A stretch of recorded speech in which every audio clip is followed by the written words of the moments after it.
Morning everyone, welcome to this session, an orientation session on political science and international relations, PSIR. And before we will start the session, I'll just give you a brief about what we are going to do today. We will try to make the class as interactive as possible, okay? So try to ask as many questions as possible with respect to optional. Otherwise also you can ask me questions in general as well, and wherever I will figure out the opportunity to answer those questions. So the purpose of today's class is to introduce to all of you the optional and the subject of political science and international relations, PSIR as we generally call it, right? So in today's session I will be giving you a brief about what all is there in the syllabus. You get an idea about what all you are going to study, right? And from that we need to get into a little more discussion in terms of understanding the approach of how we need to study, right, different areas of the syllabus, because in political science there is a difference with respect to other optionals, and the major difference is that in political science you have theories and practice in both the papers, paper 1 as well as paper 2. In other optionals usually paper 1 is usually theory and paper 2 is more application of those theories in the Indian context mostly. But in PSIR, in paper 1 also there are theories and its application, and in paper 2 also there are theory and their application, because the two papers themselves are different, right? First paper is related to politics, and then we will see that how politics is applied in case of India, and in paper 2 we study all about international politics. So there will be theories related to them and its application in the international context also, and also in terms of India's external affairs, because its relationship with other countries will also involve politics, and that will also be considered as what politics? Kind of international politics, which may be bilateral also, it may be multilateral also, right? So I will give you a more elaborate brief on the subject to begin with. Then we will get into a detailed analysis of the syllabus to understand the content, and then we will discuss about the approaches. I'll tell you about the course, what all we are going to do in this course, right? Number of sessions, the hour, the days, the planner, then the writing practices or tests, assignments, all these things, of course the sources of study, the booklet and material that will be given, all the details I will be telling you regarding that, right? Now in the beginning itself, if you have any specific questions, right, please put up your questions in the beginning also. Later on also you can ask, but in the beginning itself if you have questions you can put so that I can integrate those questions in the discussion. If you have any. Yes, anyone? Or from the online students, if you have any questions. Good afternoon, Shweta. If you have any, you generally have a lot of questions, you can put your questions with respect to PSIR. Yes. There is a confusion among many of you as to how to decide your optional. Some of you are still confused, right? Confused between political science and IR and public administration, right? Or history. In case of history, some people have confusion also with respect to sociology. Okay, what all sections, what all classes I am going to take, who will take what classes, all the details I will give you. I will tell you all the details. Perfect. Fine. So let us try to put over here. First thing you need to, I think, know about the sources of study, right? Another thing we will be discussing about is the approach, how to deal with the paper and different areas of the syllabus. Third thing I will tell you all about the course, right? And along with the course, what is going to be our strategy, what we will follow, what all will be the components, right? In the sources, what we will provide you, what extra resources may be there with you, maybe certain books and all. So I may refer also some books to you people to study, right? Are you people open to study books, or you want to just focus on the study material? Only study material? No, you don't want to study from the study material, you want to study from the books, or you want to do both? Both the things, obviously, because study material will be very comprehensive, will be very specific, what is the requirement will be covered over there. You can totally rely on that. Along with that you can do the newspapers, that will suffice, okay? The rest of it is how you use it, how clear your concepts are, how you have developed your capacity of analyzing things. How many dimensions can you bring when you write the answers? These things are very important. This will be what we are going to develop in the class itself, right? So in that case, I would suggest that you can focus on the study material, but along with that, books are required for reference purpose. Books are not meant to be studied in detail. Books are required only for reference purpose, because books will help you to elaborate a little more on the concepts. It will help you to fill up the doubts, or clear your doubts, or fill up the gaps or loopholes. So those things also I will suggest to you, that which chapters may be given in which book, for what topic. You can do some extra readings. Clear? And then of course at a later stage, or maybe after the course is over also, we will be circulating certain material extra as well, like something more analytical write-up, maybe certain articles and all.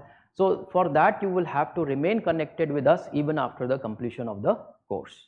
Because see, till the time you are going to clear the exam, you are going to write the main examination, our task is not going to be over, right? So I will rather invite you all to keep in touch also even after that, and continue your learning thereafter as well. Okay, so let us start. These things I will anyhow address through. First and foremost, see, a lot of you have confusion about how to decide your optionals, right? What factors are there, more important factors which needs to be taken into consideration for deciding your optional subject? I would say there are 3 or 4 factors essentially which you should consider. There may be many other factors. What are those factors? On what basis will you decide your optional? If I can just write down, deciding optionals. What all factors will you take into account while you decide your optional? Like you have decided your optional, no? What is the factor? Why have you decided for PSIR? Okay, so one of the factors is that you already have a background in that subject, right? And he has a background in a different subject. Now he probably, maybe, I don't know, if you are opting for PSIR, you will change, but already have a background. But then the question is, what all background people who are coming from which background will find it easier to study political science? This I will tell you, right? So any of the social science streams, it will be easier for you to study. But you know what is the purpose of the class? The purpose of the class is that I will assume that you know nothing about the subject, absolute zero. And it is better if you know nothing about the subject, because it will help me to build upon everything from the clean slate, and your concepts will be far more clear than if you are building from the basics. So you don't have to be worried about as to what your background is if you are going to learn PSIR. But yes, certainly if you already have a background, then this plays a role in the decision of the optional, but I don't consider this to be an important factor.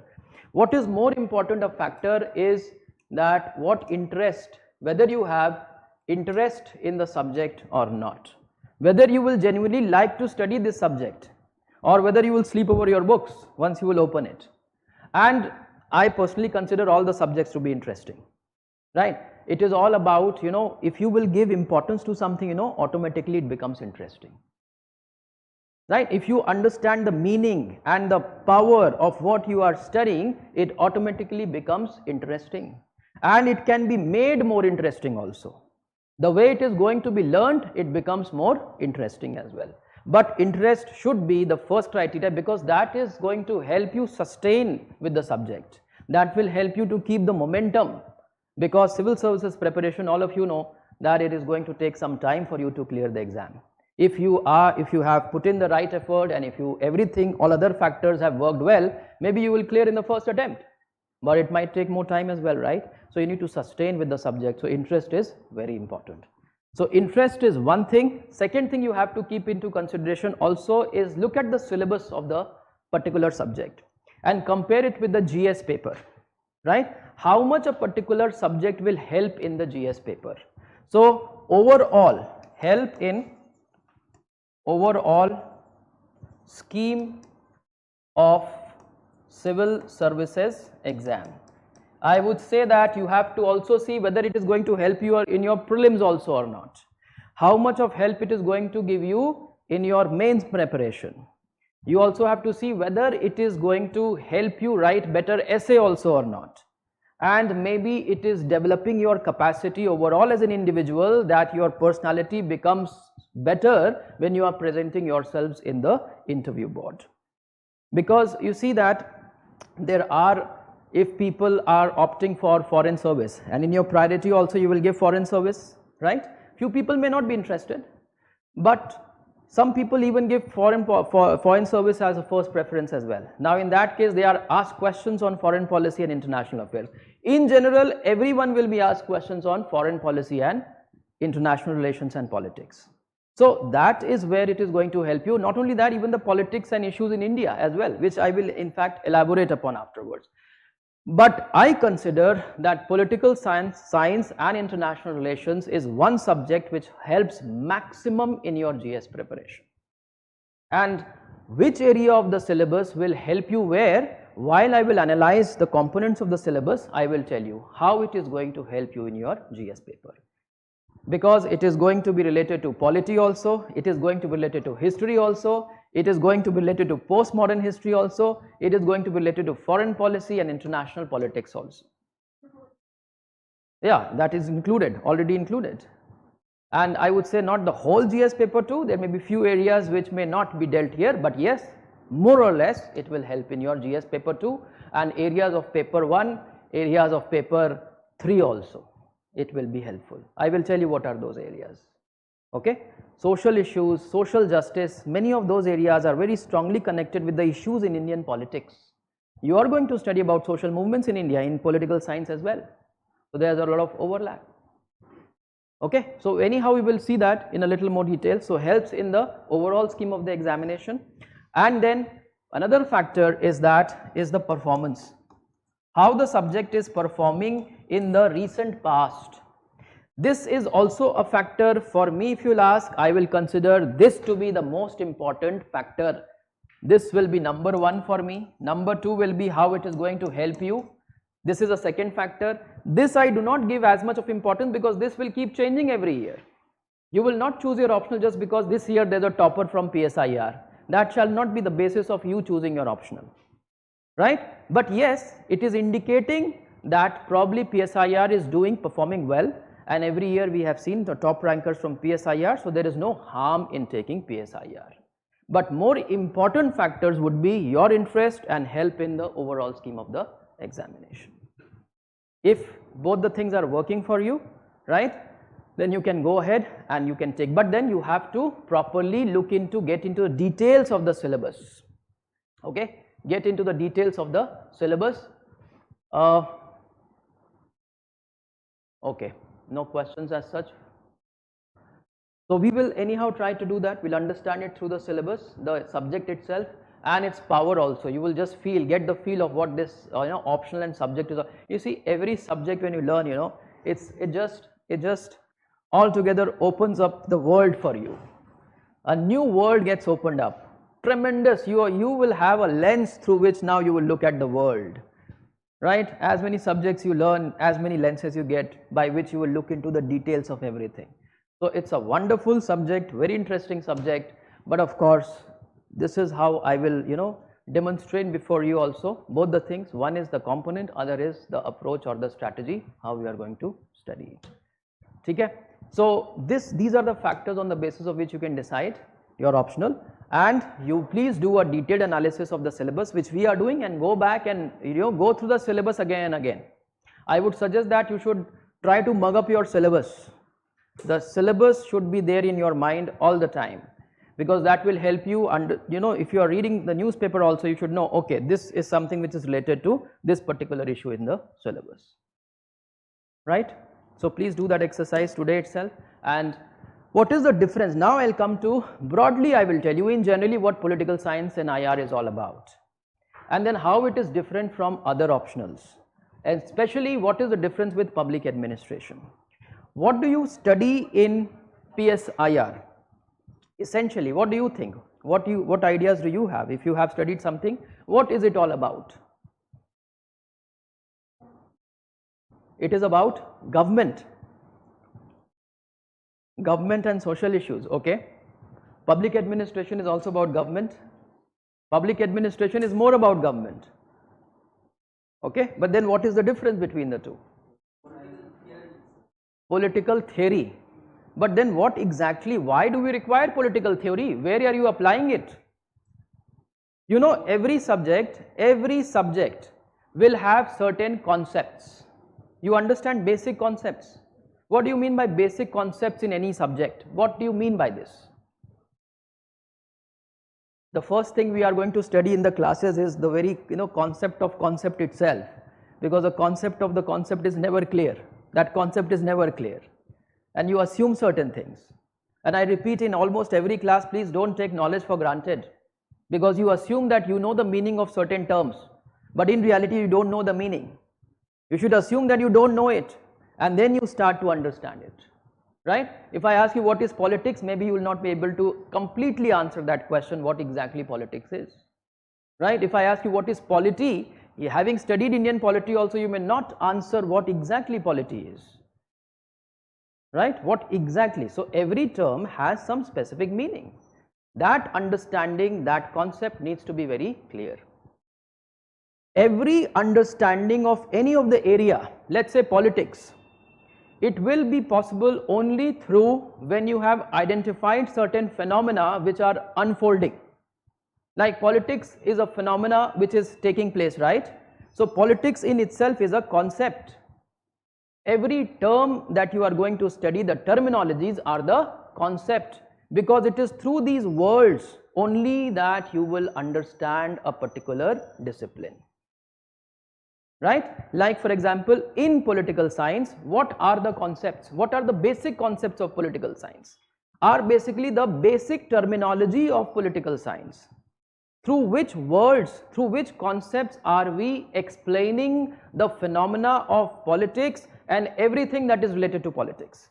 What are those main words? Tell me some words which themselves will become the basic concepts of political science and IR. What are those basic concepts? Come on, you people must be having some idea. Basic concepts means the building block. Okay, building block is fine, something more to it. I am not defining anything today, okay? Concept I will define properly, what exactly concept is, and you should be clear about what concept is. People take it for granted. Don't take it for granted. Everything needs to be defined and understood. In political science, we talk about, as she said, government, right? More than government, it is about, first and foremost, it is about state. It is about polity. It is about form of government. Okay? It has been said that let the fools contest what be the form of government, whatever is administered best is the best. Now this is someone from administration will say this. They said let the fools contest what be the form of government. So now who is deciding what is the form of government? A political scientist. It is a task of the political scientist to decide what is the best form of government. How the government will run, this is studied in public administration. How everything will happen, how the action will happen is studied in detail in public administration, but what shall be the form of the government, what structure it will take, what will be the nature of the state, how you should design your state, and or which other institution which will require. In the design of the institution, the best forms of the institutions is something which is studied in political science and IR. The basic question in front of the political scientist has been, this itself is what is the best state? Which state can be the best? Plato has given his idea of the best state, Aristotle has given his idea of best state. All followed up political thinkers, they are giving certain ideas with respect to how a state should be organized or how broadly it can run its affairs. Are we getting the point? So politics is a macro subject. If you compare with administration, politics is relatively macro, administration becomes micro in comparison to political science. Because in public administration you get into the details of how things are done. It is about managing the affairs of the government in detail. It is about implementation, it is about execution. A political science is about how things are happening from above. What is the overall view? What is the overall vision? How the entire system looks like, and what institutions, what structure, what organizations are required from above. Have you got the point? the difference? This is about, it is basically about a framework which is there, which will establish the government and which will help the government to function. So the concept in this now, what are the basic concepts in political science? I just want to listen something from your side. What are those basic concepts? Yes?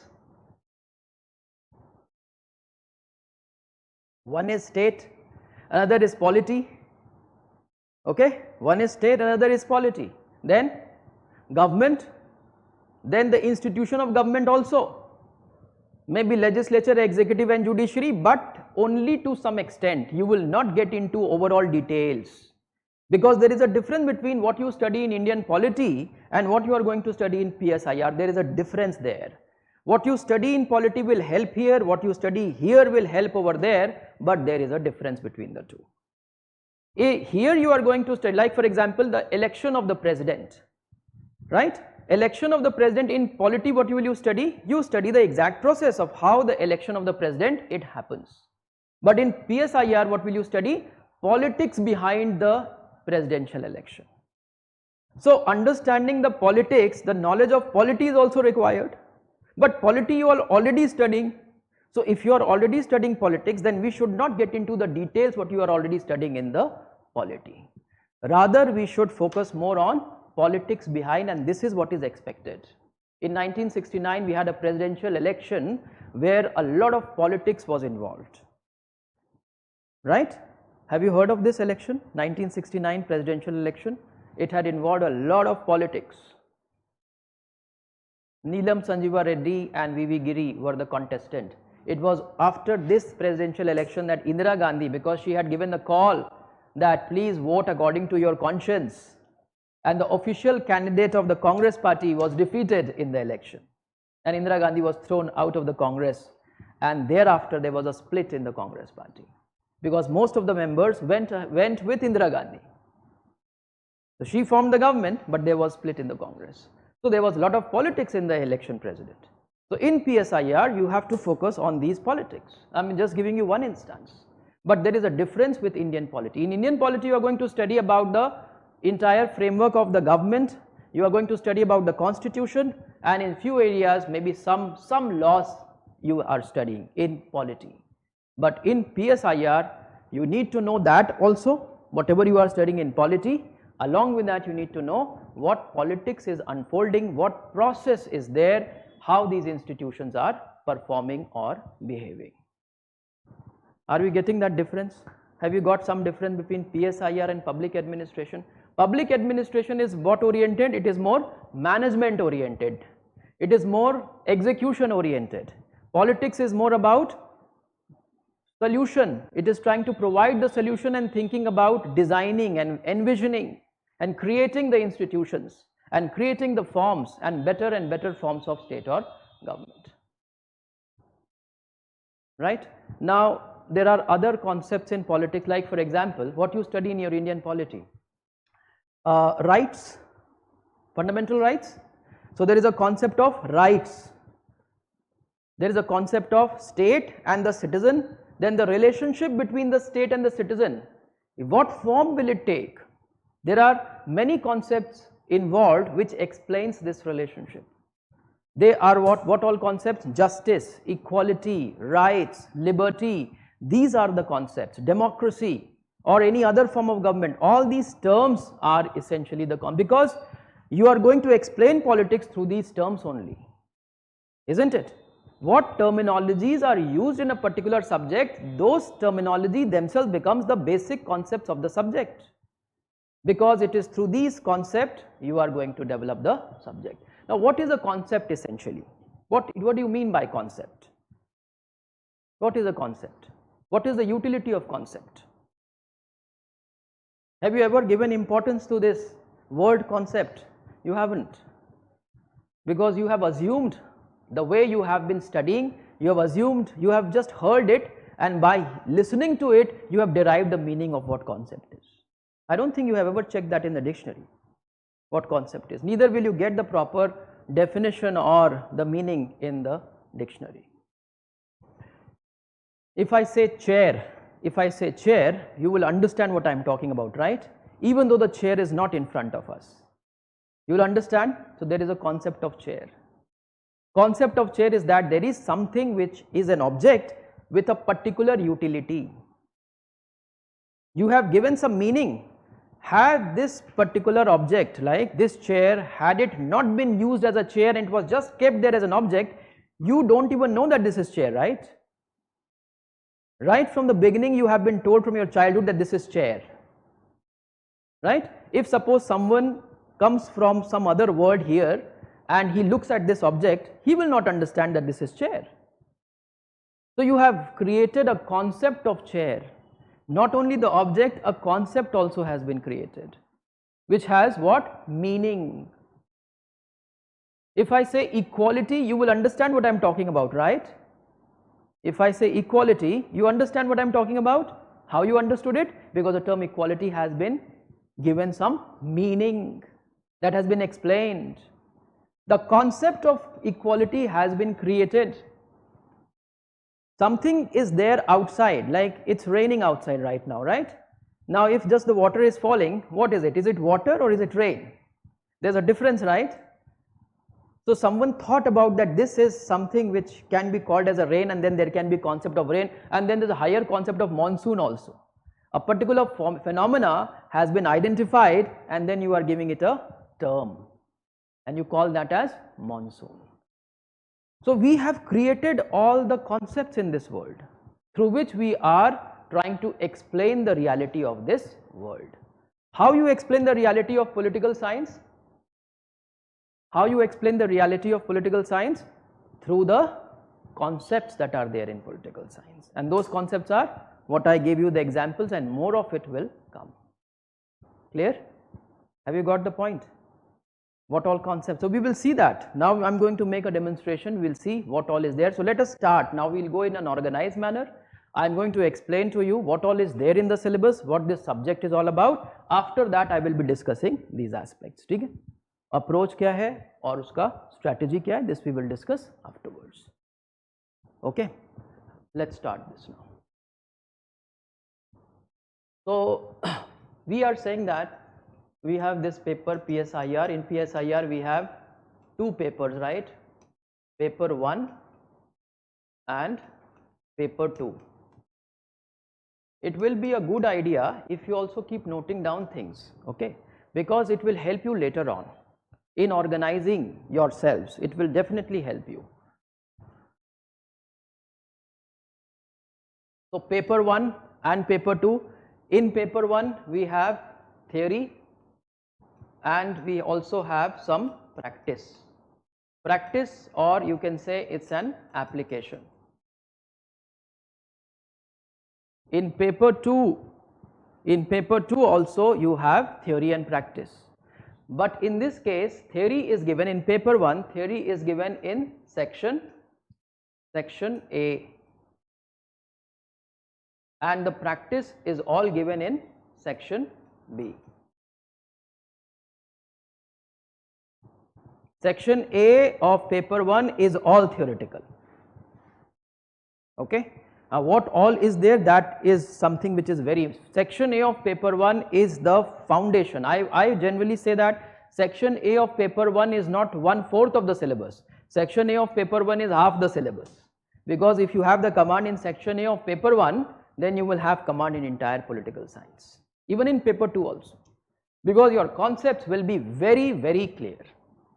Then it just becomes the matter of application, maybe in a smaller context or maybe in the larger context of the world, international politics. So section A of paper 1 is the most important area of your syllabus, which is entirely theoretical. What is theory and what is practice? And it is called as political science, right? Subject is called as political science. Why is it called as science?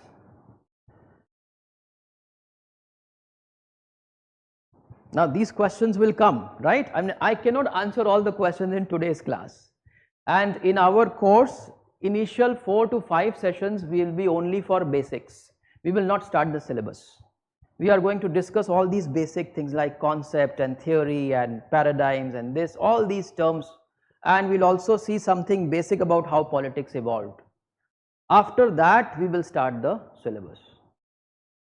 Okay, so what is theory and what is practice? And broadly speaking, I would say that practice is something which is happening. Theory will come first or practice will come first? Theory will come first or practice will come first? Theory will come first.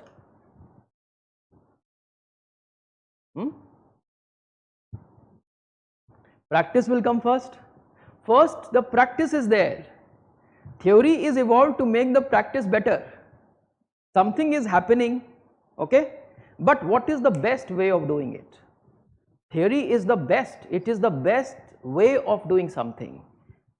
Or it is like something is happening here, like suppose some politics is going on in this country, some politics is going on in that country, some politics in the third country. Now you see that by observing, comparing and studying all of them, you will then derive from this the best form of politics. Have you got the point?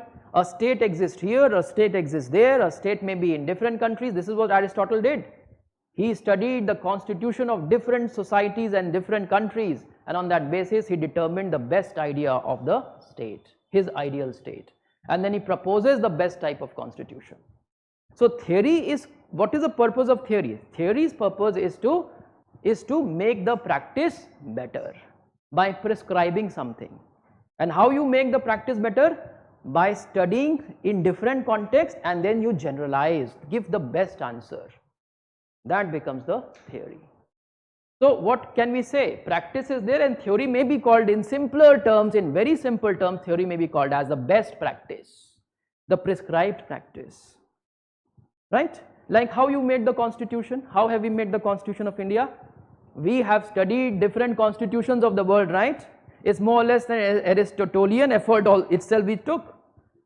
Indian constitution involved Aristotelian effort because Aristotle also compared the constitutions, and we here also compared different constitutions in the world, and we have taken the best ideas from everywhere, isn't it? Have we tried to make the best of constitutions or not? And this has become possible only through the process of studying things in detail, right? So you have to, the practice is there, you have to study it and then study it in a more organized manner and develop new ideas and sometimes even prove them scientifically. Do a scientific study. Which is a better study? A philosophical study is better or a scientific study is better? Which is better? In philosophical approach you may not prove everything, but in science you will be proving everything. Okay, I will be elaborating everything in detail afterwards. Right now I am only talking in brief. I am just giving you an idea what is the difference between theory and practice so that you understand what all is there in the syllabus. Okay, I will be dealing with all of them in detail also. In paper 2 what do we have? In paper 2 we have section A. In section A itself, why I am telling you this? Because now when you will look at the syllabus, please identify what areas are theoretical and what areas are applied areas. Okay, what is section A of paper 2? What is it called? It is called as comparative politics, right? Comparative approach, and then it is applied also in international politics. So here you have in section A itself you have some areas of theory, and in section A itself you have some applied thing also, like international politics. Practice is also there in section A itself. There are issues mentioned over there.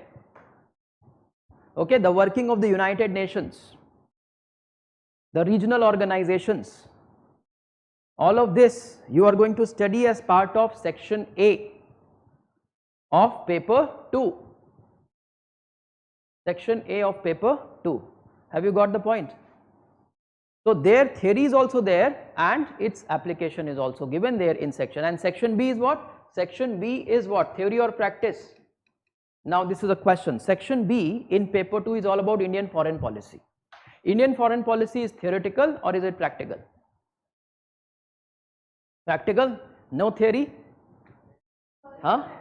Theory bhi hoga na, because आप principles follow करोगे, you will be following certain principles, right? In foreign policy, the first thing you have to study is about the determinants of foreign policy, the principles which we are following. Or we are following what principles? What many other countries are following the principles. Are we not following the ideas of Kautilya also in foreign policy? Are we not following the ideas of Machiavelli in foreign policy? So even foreign policy matters will involve something of theory, certain principles would be there. But yes, it will be mostly practical. There is a little theory only, very less theory, that also in the form of principles here. This is mostly practical, section B. Clear? Now you will get, I am going layer by layer, okay. This is a very brief explanation. Now I will get into a little more detail.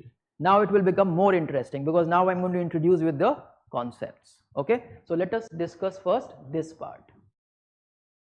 Section A of paper 1. What is it all about? Let us see that. We are talking about paper 1, section A.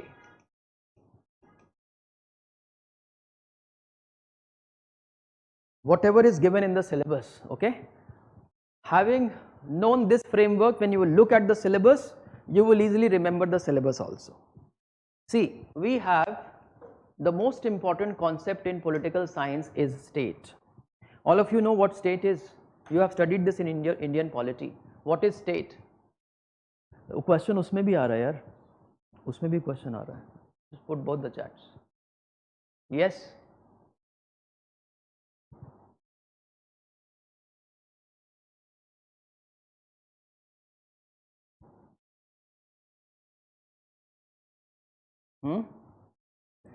State. So state basically has 4 elements, right? State is something which has 4 elements. It's a territory with some population which is having government which is sovereign. This is how you remember it, you know, in sequence. A territory with population which is having government which is sovereign. 4 elements are there, right? Now when the state, the concept of state emerged in politics, which thinker has introduced the concept of state? Now when you will study political science from books, even in the literature of Aristotle and Plato also the word state has been used, but actually in English the word state is used. They had never used the word state. Rather what they have been using the concept of polity only and not the state. Machiavelli was the first thinker who brings in the concept of state in the modern sense. And then we try to apply it with a back date, okay. Plato and Aristotle, they have not conceptualized state as such. They talked about polity mostly. There is a difference between polity and state which I am not explaining today. I will tell you, I will explain like how polity evolves. First polity comes and then state comes into existence, because state has a defined definite territory which was not there earlier in case of polity, okay. Territory आपको कब define करनी पड़ेगी? When will you define the territory? When the population will grow, right? When there will be clashes among the societies, among the civilizations, then you will start drawing the boundaries and establishing territory. Then in that concept, in that context, the concept of state will come into existence. Is that clear? State comes into existence at a particular point of time. Right? It evolves, the concept evolves at a particular point of time. And Machiavelli was the first thinker who started using the term state with the meaning of the state itself. Aristotle and Plato, they had not used actually this very concept of state. But this idea you will understand afterwards when we will discuss these thinkers in detail. Now state is there. Another very important concept in political science is that there are individuals, right? After all, we are trying to understand the relationship that is there between state and the individual. Indian polity also you study this only, no? What is your relationship with the state? In that case, what all, there are many other concepts which defines this relationship, right? The first thing is that this is the authority of the state, right? State will have sovereignty. You have heard this word, sovereignty. You know that the state is sovereign. Sovereign means what? Sovereign means all powerful. It has full authority inside as well as with respect to external affairs. No one from outside can interfere, and within the country also the authority has full command. That is sovereign. So state has sovereignty, and its sovereignty is exercised over the individuals because state has authority over the individual. Sovereignty is another concept in political science. State is a concept, sovereignty is a concept, individual is a concept. This individual can be a group of individuals also. State may treat individuals separately, state may treat individuals like a group also. Does it treat individuals as groups also or not? In the policy of reservation, does it treat a particular class in a different way or not? Socially and educationally backward classes, that becomes a group, isn't it? Women themselves can be treated separately, children may be treated separately, people are under different circumstances, they may be treated in a different way. So there are individuals, there are groups, and there may be also communities which will have its relationship with the state. State has its authority over all these different entities in individual terms or in terms of groups, right? Next is, state is going to exercise power or authority. Though it is related to sovereignty itself, but still there is some difference in these two words also, which I will elaborate afterwards. Power and authority are two more concepts in political science. Now you see that you are remembering what? Today you are coming across what? Concepts in political science. What are the concepts in political science? State is a concept, individual is a concept, community is a concept, some type of groups may be concepts. We can see what all different groups are there. Sovereignty is a concept, power is a concept, authority is a concept.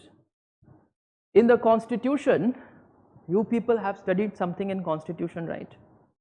What issues or what chapters are there which establishes relationship between state and individual? Have you got my question? What chapters are there in the constitution that establishes relationship between individual and state? Tell me the name of the chapters. Federalism established relationship between citizen, individual and state. No, that is between center and state. No, yeah. Rights, right? Fundamental rights. It's a relationship between individual and the state. Fundamental rights, fundamental duties. Because your duty is towards the state. State has to give you the rights. Citizenship. Citizenship is the relationship with the state, right? The state has to bring justice to everyone. The idea of justice or equality or giving liberty to the citizen, these are all related to relationship between the citizen and the state. So we have to understand the state, we have to understand this in individuals, we have to understand the relationship between state and the individuals, and relationship takes different forms. It takes the form of sovereignty, power, authority, citizenship, right? It takes the form of rights and duties, or you can even say obligation. Do you have some obligation towards the state or not? Now there is a concept of obligation also. It may not be mentioned in your syllabus separately, but some idea we need to get about obligation as well. What is a political obligation? Is giving your vote, whenever the election happens, giving your vote, is it an obligation or not? Tell me that. Is it an obligation? Giving the vote in the election, is it an obligation or not? Yes or no? It is a political obligation but not a legal obligation. Legal obligation means though you will have to give the vote, right? Government cannot force you to give your vote. It's your willingness whether you want to give the vote or not. But if you will give the vote, it will be good for democracy or not? Will you take upon yourself a responsibility that rather you should go out and give your vote or not? So what obligation it is? It is a political obligation, it is not a legal obligation. You are taking the responsibility. You feel burdened, right? There's a burden of democracy on your shoulders. You have to make democracy successful. So you will take that moral obligation, that political obligation, that rather you will go out and give the vote. This is also a relationship with the state, that you take this obligation. So we have the concept of rights and duties and also obligations towards the state. There are certain obligations which are legal, like duties. Are duties legal obligation? Are duties legal obligation? No, they are also not legal because they are not enforceable. But duties are also obligation. It may not be enforceable, but they are But some duties, like your duty to honor the national flag, there is a legal obligation because there is a flag code which you will have to follow. Are you getting the point? What are concepts in politics? Then we will have state has to bring justice, state has to bring equality among the individuals or groups or communities, justice, equality. Related to rights, there will be liberty also, right? And also the state will take some form of government. What form of government is there in the state, which itself will establish a relationship with the individuals. If it is a democracy, relationship is different. If it is a dictatorship, relationship is different. If it is autocracy or monarchy or plutocracy, these are the forms. I will discuss the forms of government in another basic class, in detail, all forms of government. Okay, this is not given separately, but the terms will come. And all these terms are concepts. Democracy is a concept, aristocracy is a concept, plutocracy is a concept, autocracy, autarky, they are concepts. All the forms of government are concepts, and all these words are concept.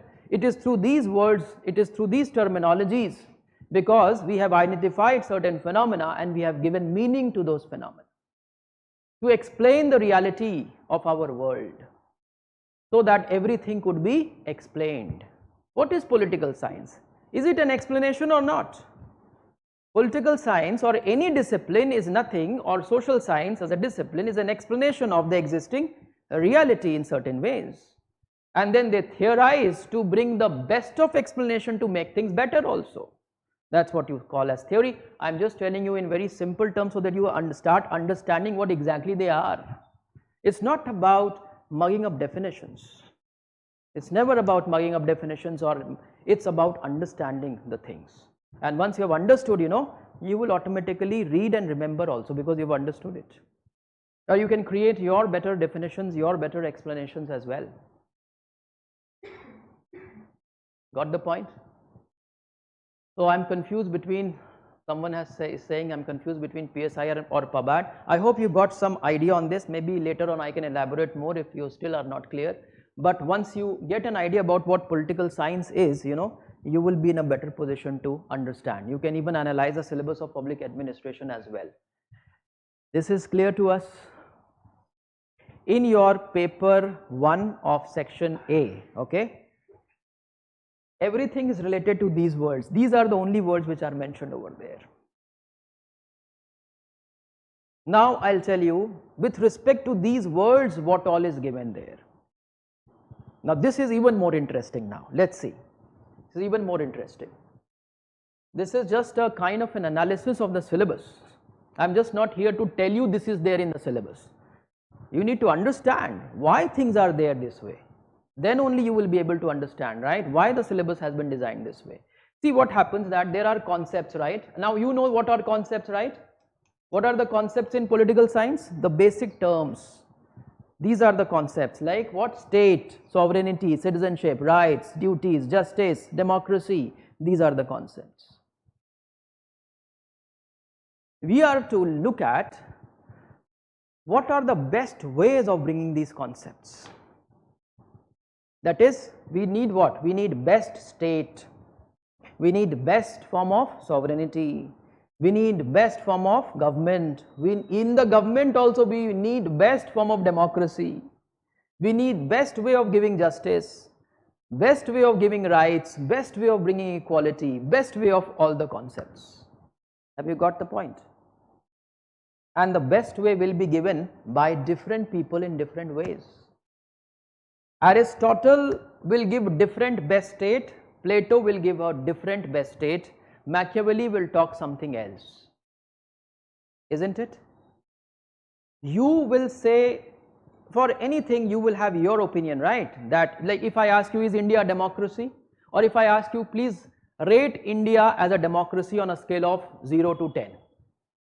Now all your scores will be different or not, right?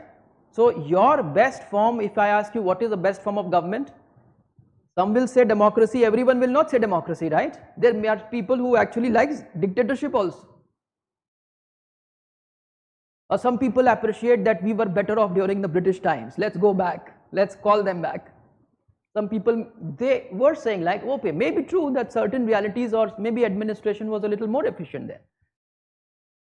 Some people appreciate China's success story, and we say that we are very slow, but then a lot of people will say slow is still fine, still we are democracy. So the best form of Plato and Aristotle, they have criticized democracy, right? Aristotle had put in his classification of the forms of government, he puts democracy in the perverted form of government, because he could see in democracy what happens. People who have the power of speech, the demagogue, they are able to win, they are able to capture power by sheer power of their speech, right? They take people for a ride, and some of those sorts it happens in our society also. Our leaders also take us for a ride, a big ride, and they make us give vote for them.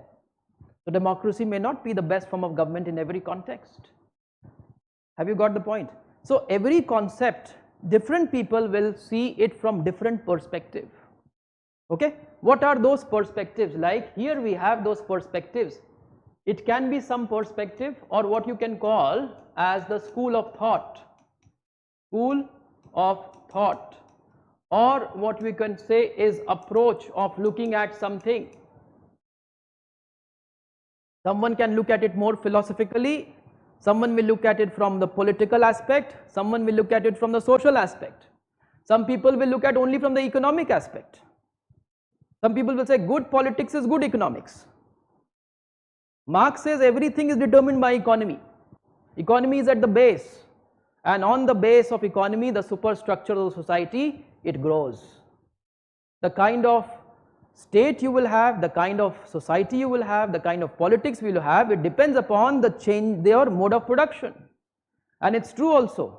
The idea of Marx is amazing to understand the realities of the world of today. And thankfully we have Marx in the syllabus, that we are going to study that to understand the reality of the world. As to how in the agriculture, why is it that in the agriculture mode of production, the form of government is always monarchy? And with the changing mode of production, as comes the industrial revolution, the mode of production changes. Monarchy is replaced by other forms of government. Slowly democracy will come. Are you getting the point? Some people may give importance to economy in their understanding of the state. So the approaches, there are different approaches, and then there are different ideologies. You know ideologies? Today's class is only about, I am not discussing any details of anything, okay? So I am not getting into what exactly is ideology, but of course I will explain in all the classes, I will explain you every term. Don't ever take any words for granted. There are political ideologies, and you people must be knowing some political ideologies. Can you give me some examples of political ideologies?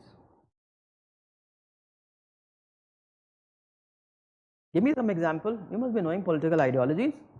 I mean, as a citizen, you know, right? BJP का ideology क्या है? Congress का क्या है? नहीं पता? UPA को UPA क्यों बोला जाता है? A student of political science should analyze, right? Why UPA is called as UPA and why NDA is called as NDA. There is a huge meaning in these terms. It's not arbitrary that they have just termed it as UP or NDA. There's a lot of meaning behind these terms. A TMC, the Trinamool Congress, Trinamool means what? It's a Sanskrit word for grassroots democracy. Now they have chosen such a wonderful name for describing their party. Everything has a lot of meaning. I don't take it for granted. Socialism, liberalism, conservatism, Gandhism, nationalism, feminism, ecologism, these are the political ideologies. Marxism. Okay. So if you have a particular ideology, then if you look from your ideological lens to something, you will have a different idea, right? A liberal will give more importance to democracy. A liberal will give more importance to the idea of democracy. He will give more importance to liberty, right? But a socialist will give more importance to equality. A liberal person will give more importance to liberty. Liberal is related to liberty only, no?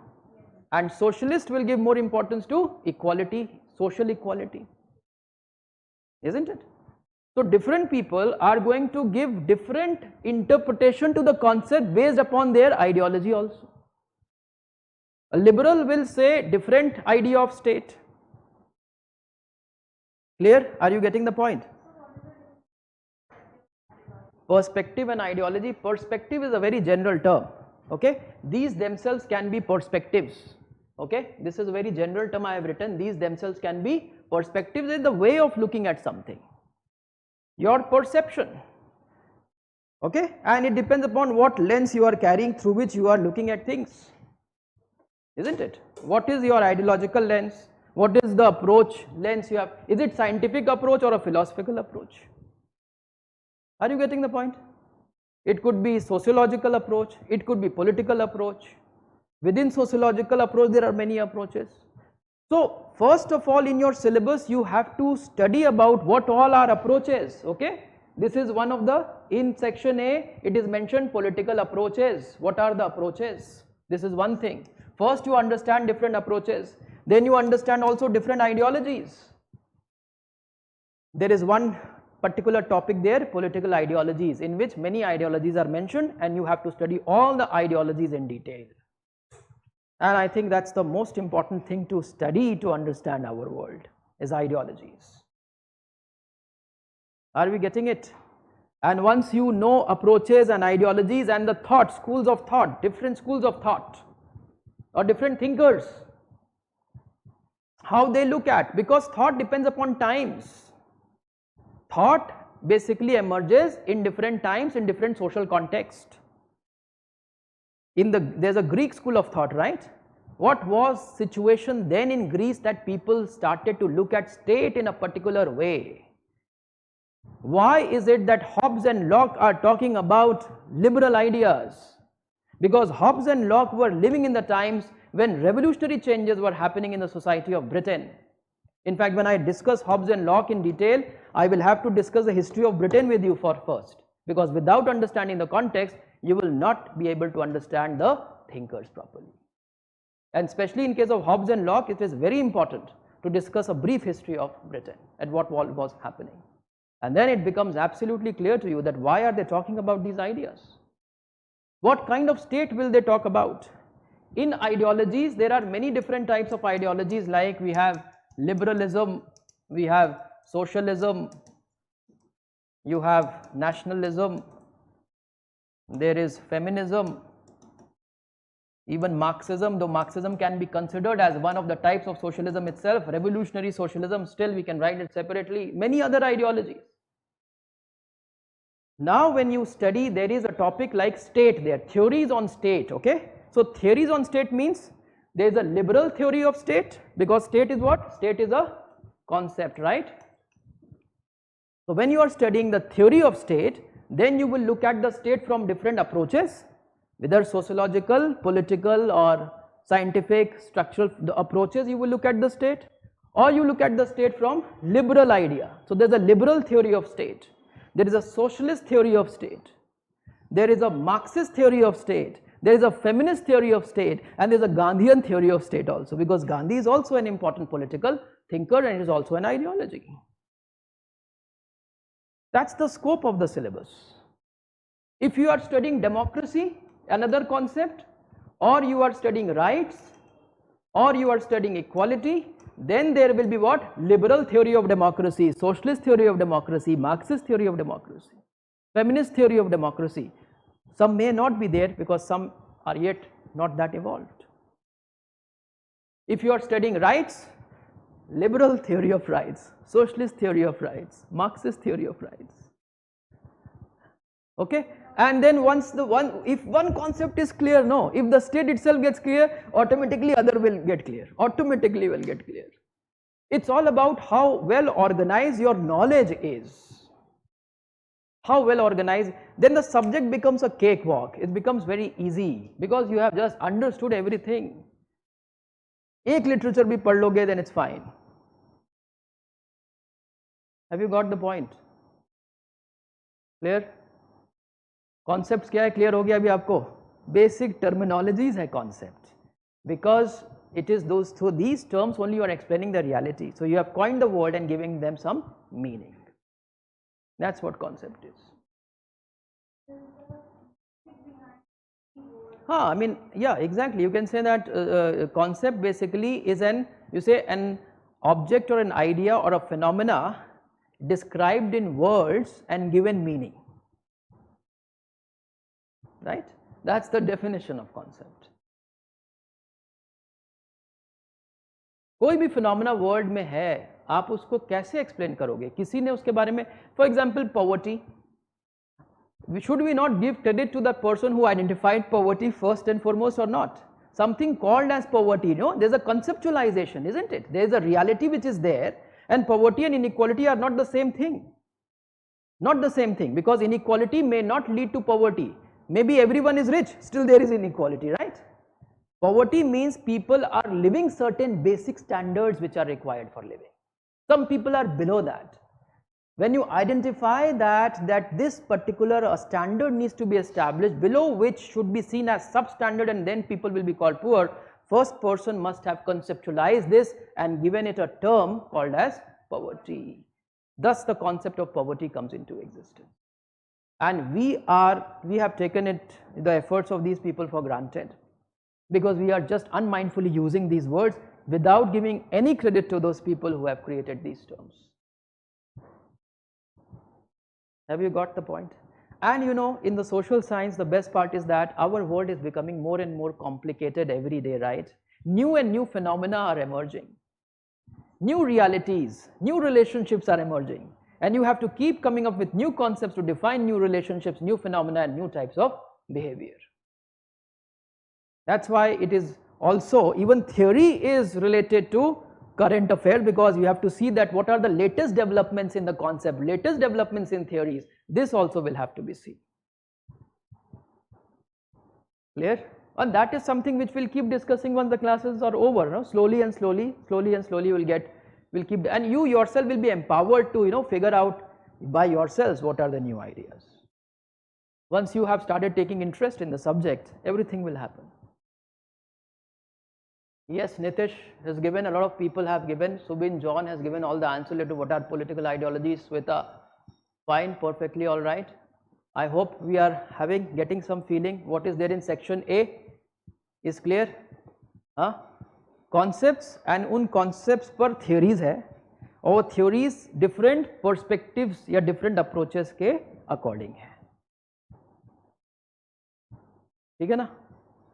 So if you will see the syllabus, now you will easily understand what is there. There is a theory on power also. Power is also a concept, right? I mentioned power, authority. Who has the power? Who has the power? In different societies, different people will have the power. In India, who has the power? People have the power. People have some power. Mr. Ambani, Mr. Adani also have some power. Government also has some power. Some power is there with bureaucrats. Where is the locus of power? This needs to be analyzed. How the loci of power, is it closer to the people or is it away from the people? In a democracy, the locus should be closer to the people, no? But it may happen that we call ourselves democracy, but people are not powerful because other people are dominating. Then there are elites who are dominating, and the masses remains poor. Now this is another way of dividing. Now Marx says that all hitherto history is the history of class struggle. Marx explains the reality of the world in terms of class. So he created a concept first, concept of class, and then he explains the reality of the world through what? Classes. He says all hitherto existing history had been a history of class struggle. Feudalism में दो class थे, landlord and the peasants. Then capitalism came, there were bourgeois and the proletariats. Before that there were, even in the earlier times, primitive communism, earliest of time there were masters and the slaves. I mean after primitive communism, master slave society, and before that there was primitive communism. And then he proposes that there should be classless society. This is what he proposes. So he is looking at the world through which concept? Concept of class. He says society में क्या है? Classes है. Then there are elite theorists. There are theories of power. They said the power is with which people? Power is with the elite. They divide society into those who are elites and those who are, what is the opposite of elite? Elite you understood, right? Elite means, what is the Hindi word for elite? Okay, what is the opposite of elite? If I say this is society, right, and here you have the elite, then who's there? This is the society. Society includes elite and what? Elite and masses. Masses is not people. Masses is equal to people minus elite. Elite are not part of masses, and people don't understand the word mass and they use it for people mostly. Clear? And then there are theories on this, and then they will prove how the elite becomes powerful. They prove that also. They give the explanations. And then you understand, oh, this is happening in our society as well. If you have understood what these elite theorists like Gramsci and Mosca and Michel, C. Wright Mills, all these elite theorists, whatever they have said, you will understand your society much better. Your mind will open up. You study Antonio Gramsci and you see what happens to you, who was put in jail, in the prison by Mussolini and was tortured. And Antonio Gramsci writes his prison diary. In the prison he develops these ideas which were inspired by Marxist ideas, and he is one of the neo-Marxists, belongs to neo-Marxist school of thought. So he will look at state from a different perspective. He will look at democracy from a different perspective, according to his own experience, his own times, his own society. Have you got the point? Clear? That's what section A is all about. Okay? You will easily relate now once you look at what all is there in section A, what we are going to study. And if this is done, you know, more than half of the work is done. More than half, because everything else will become a cakewalk after this. But for this we will have to put a lot of effort. If we put the right effort here, all our work will, and this will take you, it is going to make your concepts of Indian polity also much more clear. Once you know about the theories on rights and theories on democracy, you will better be in a position to understand Indian polity in a better way. Any questions now? Anything you have to say? Any question on this? You can ask.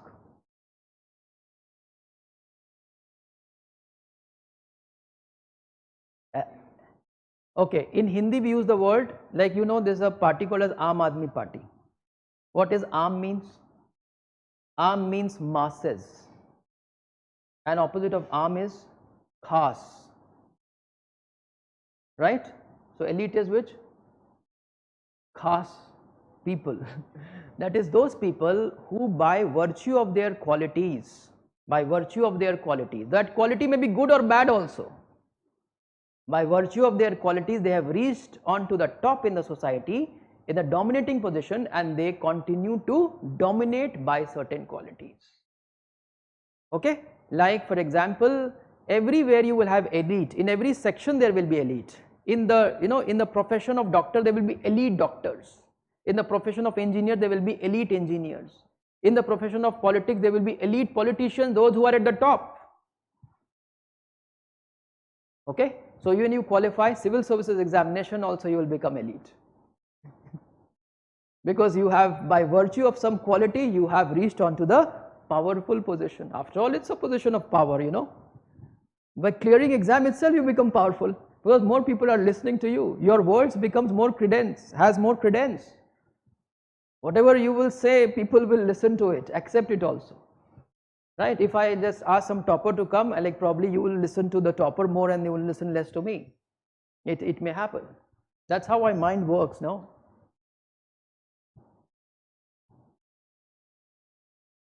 Got the point? What is elite? In every profession, there are people who have reached to the top, and they are dominating, and they create a nexus also to dominate.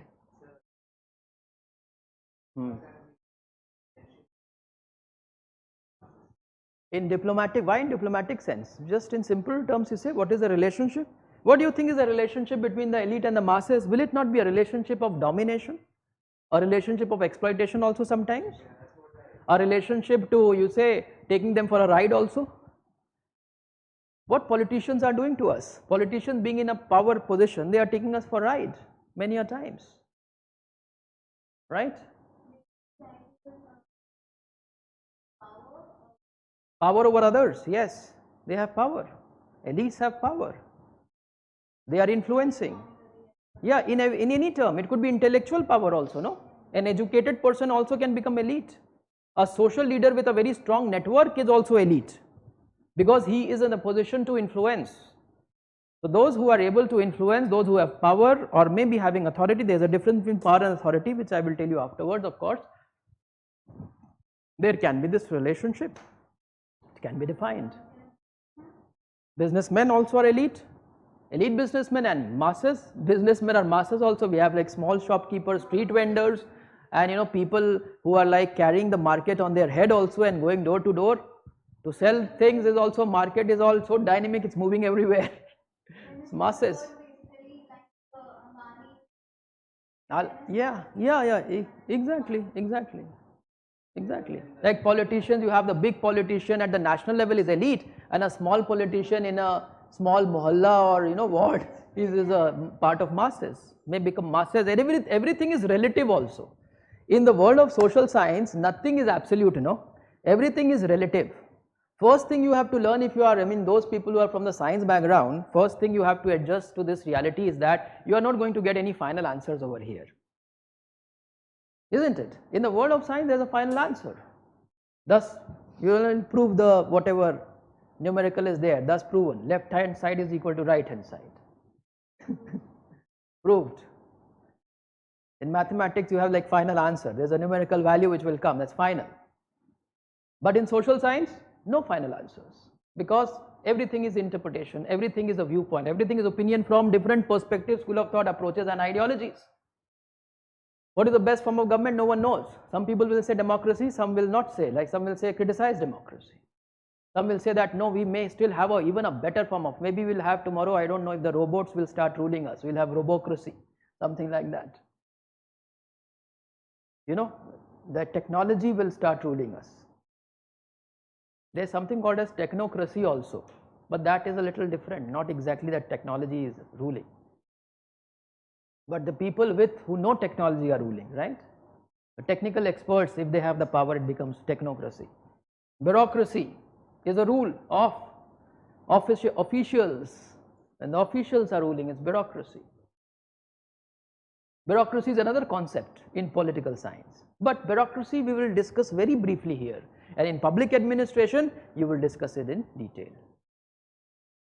Because in public administration you get into details of the concepts which are like management oriented. Organization becomes more important there, right? Coordination, monitoring, implementation, these things become more important there in public administration. How the government is running its affairs. Here it is all about what is the nature of government, what is the nature of state, what is the nature of relationship between state and the citizens, and how these political concepts, whatever we have mentioned, how are they established, what are the best ways to have these. Got it? Shall we move now? Next one. Okay, so next is section B of paper 1. Paper 2 will take us much lesser time because most of the things would be clear by then, okay? It will take us much lesser time. What is there in section B of paper 1 is politics in India, right? What is it all about? This is about politics in India. How politics has, now can you tell me when politics started in India? And here you should also know what is politics. What is politics?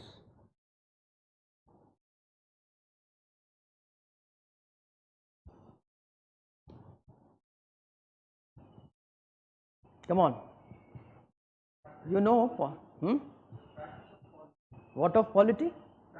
Practice of polity, no. Politics is original or polity is original? Because of politics there is polity, or because of polity there is politics? Because of politics there is polity. Politics is good or bad? Primarily it is good. It has a good purpose. The purpose of politics is to solve the problems of the society. Politics is for what purpose? Problem solving, but the way we see it, it is like creating more problems for the world. Yeah, that's there. But ideally speaking, politics is good. It is about solving the problems. See, in society, there are people who are pursuing their interest, right? Different groups are there who are pursuing their interest. And everyone, this pursuing of interest is also politics. Why are you pursuing certain interests? Because you have some problems and you want to address it, right? Like women, they are pursuing their interest. Why are they pursuing their interest? Because they are facing certain problems and they want solution. So politics is about pursuing interest. It is about problem solving. And when many people are pursuing interests, then will there be conflict in society or not? Like different groups are pursuing their interests, so there will be conflict. Conflict itself is a problem which needs solution now. So conflict resolution is also politics. Right? Don't write it. I will make you people write this in detail. Once we will be in the class, then we will write in detail what all politics is. But please just try to get a feel of it. So politics is about problem solving primarily. It is related to pursuing interest, problem solving, conflict resolution. And how will you solve the problem? Who is in a better position to solve the problem? Who is in a better position to solve the problem? Person with power. So politics is about pursuit for power. Because if you will get the power, then you will be able to solve the problem. How will you get the power? How will you get the power? By making false promises to the people. Basically you will get into power in a democracy when you get majority, right? When you get majority votes, you will come to power. How will you get the majority vote? Then you will have to do sabka saath, sabka vikas. Otherwise you will not come to power. And sabka saath, sabka vikas means, what is it? It is aggregation of interests, right? Aggregation of interest. You are saying we will take care of your interest also, we will take care of your interest also, you will take care of your interest, please vote us. You have aggregated the interest. So politics is about not only interest, pursuing interest, it is also about aggregation of interest to come to power. You got what politics is? Politics is about problem solving, conflict resolution, pursuit of interest, aggregation of interest, pursuit for power. And once you will come to power, what will you do?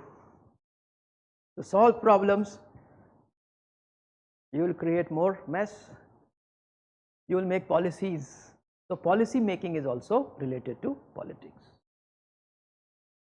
That's why the word policy, P-O-L is there, no? And politics mein P-O-L comes from where? It comes from polis, which comes from Greek city-states, which were called as polis. This all I'll explain how everything is evolved. I'll explain you how polity comes, how state comes, how politics comes, everything I'll explain afterwards. But you got the point what politics is, right? Politics in India, when it starts, when politics started in India. Now politics is there right from the beginning, but politics was in close quarters earlier. Earlier it was not in the public domain. Earlier people were not involved, masses were not involved. only elites were involved, and in elite also certain sections were involved. Like the businessmen were not involved in politics earlier. They got involved afterwards. Yeah, I mean the kings and the nobles, people with some militia, some power, some army, the nobility was involved in politics. So it was very restricted. In the public space, politics was not conducted. When politics starts in the public space in India? When will it start? Some politics would be there in public space also earlier as well. After all, even in our mythological stories also, there's like a lot of politics, so you talk about Ramayana itself, there's a lot of politics there. And in the ancient history also you'll find a lot of politics, like people are getting involved, but it was in a limited way, But in the larger public domain, the politics started, it came in when organizational politics will start. When will the people start pursuing their interest as a group? Which was the first group which will start pursuing its interest? This is what, politics in India, there are two things here. Before independence, right? Before independence and after independence. This is how we will divide this. Before independence, politics more or less will start with the organizational politics. After the permanent settlement of Bengal, Zamindari associations were established. You will study all this in our modern history also. Zamindari as a class, aristocratic class, will first find its space in conduct of politics.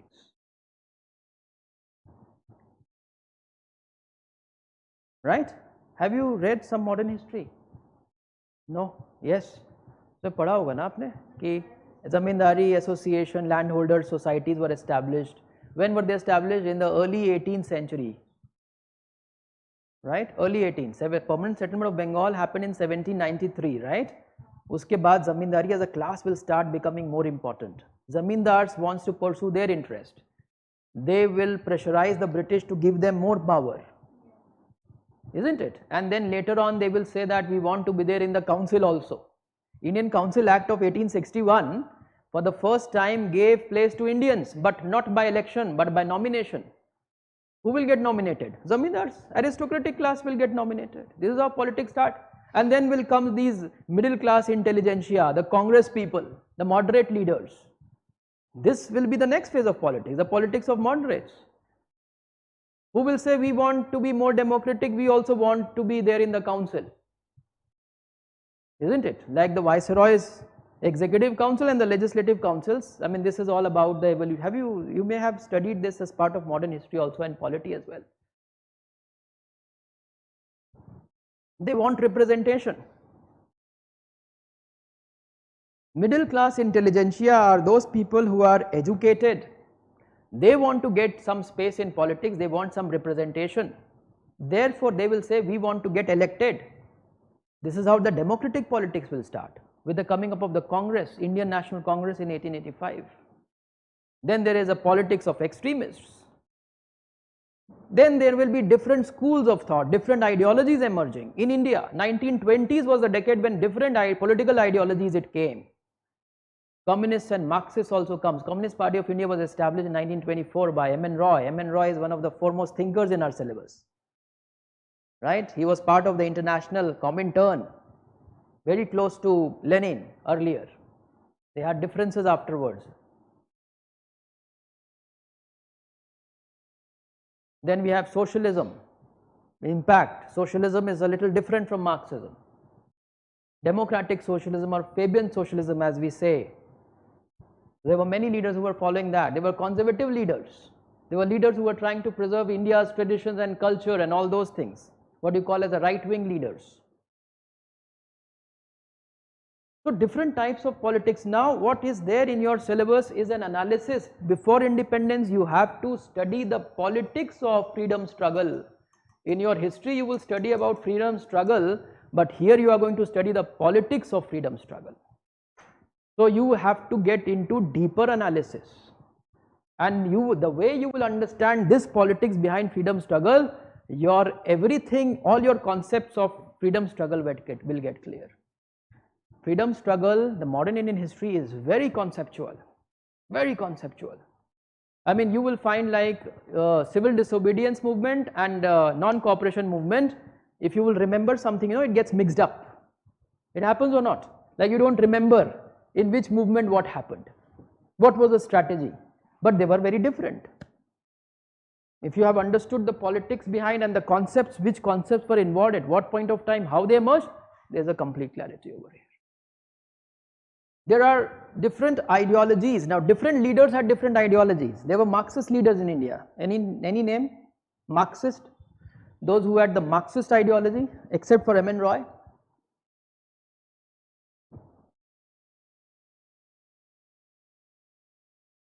Yes?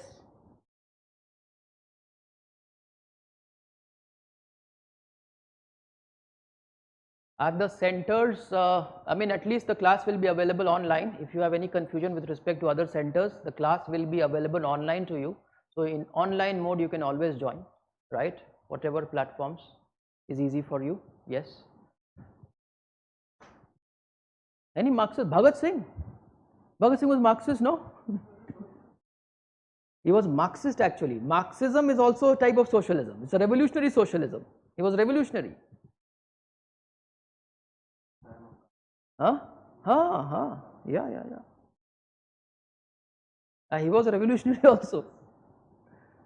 Nehru was also socialist, but Nehru was democratic, believed in democratic socialism, evolutionary socialism, not revolutionary socialism. That evolved slowly. Right? The entire your Hindustan, Republican, what was Hindustan Republican Army was there, HRA. Right? Later on it became HSRA. They added the word socialist. All the leaders were Marxist. All of them were revolutionary. Even Chandrasekhar Azad, all of those people, they had some belief in the revolutionary ideas. Bhagat Singh was at the forefront. He was very clear. He was a great intellectual. At a very young age, he had studied so much. He had a great idea. He had a great idea about what shall be the solution of the Indian society in future also. He didn't talk only about political freedom. He also talked about socio-economic freedom. Because he himself was, a Marxist thinker. Are you getting this point? Like ideological, variations which were there in leaders, in different, whatever events were happening, how different ideologies are interplaying, this understanding will also come because now you are studying it through political analysis. Okay?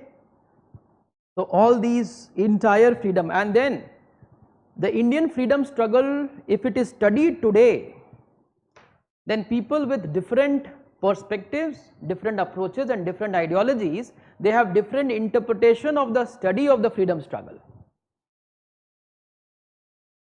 Like there are there's a subaltern perspectives.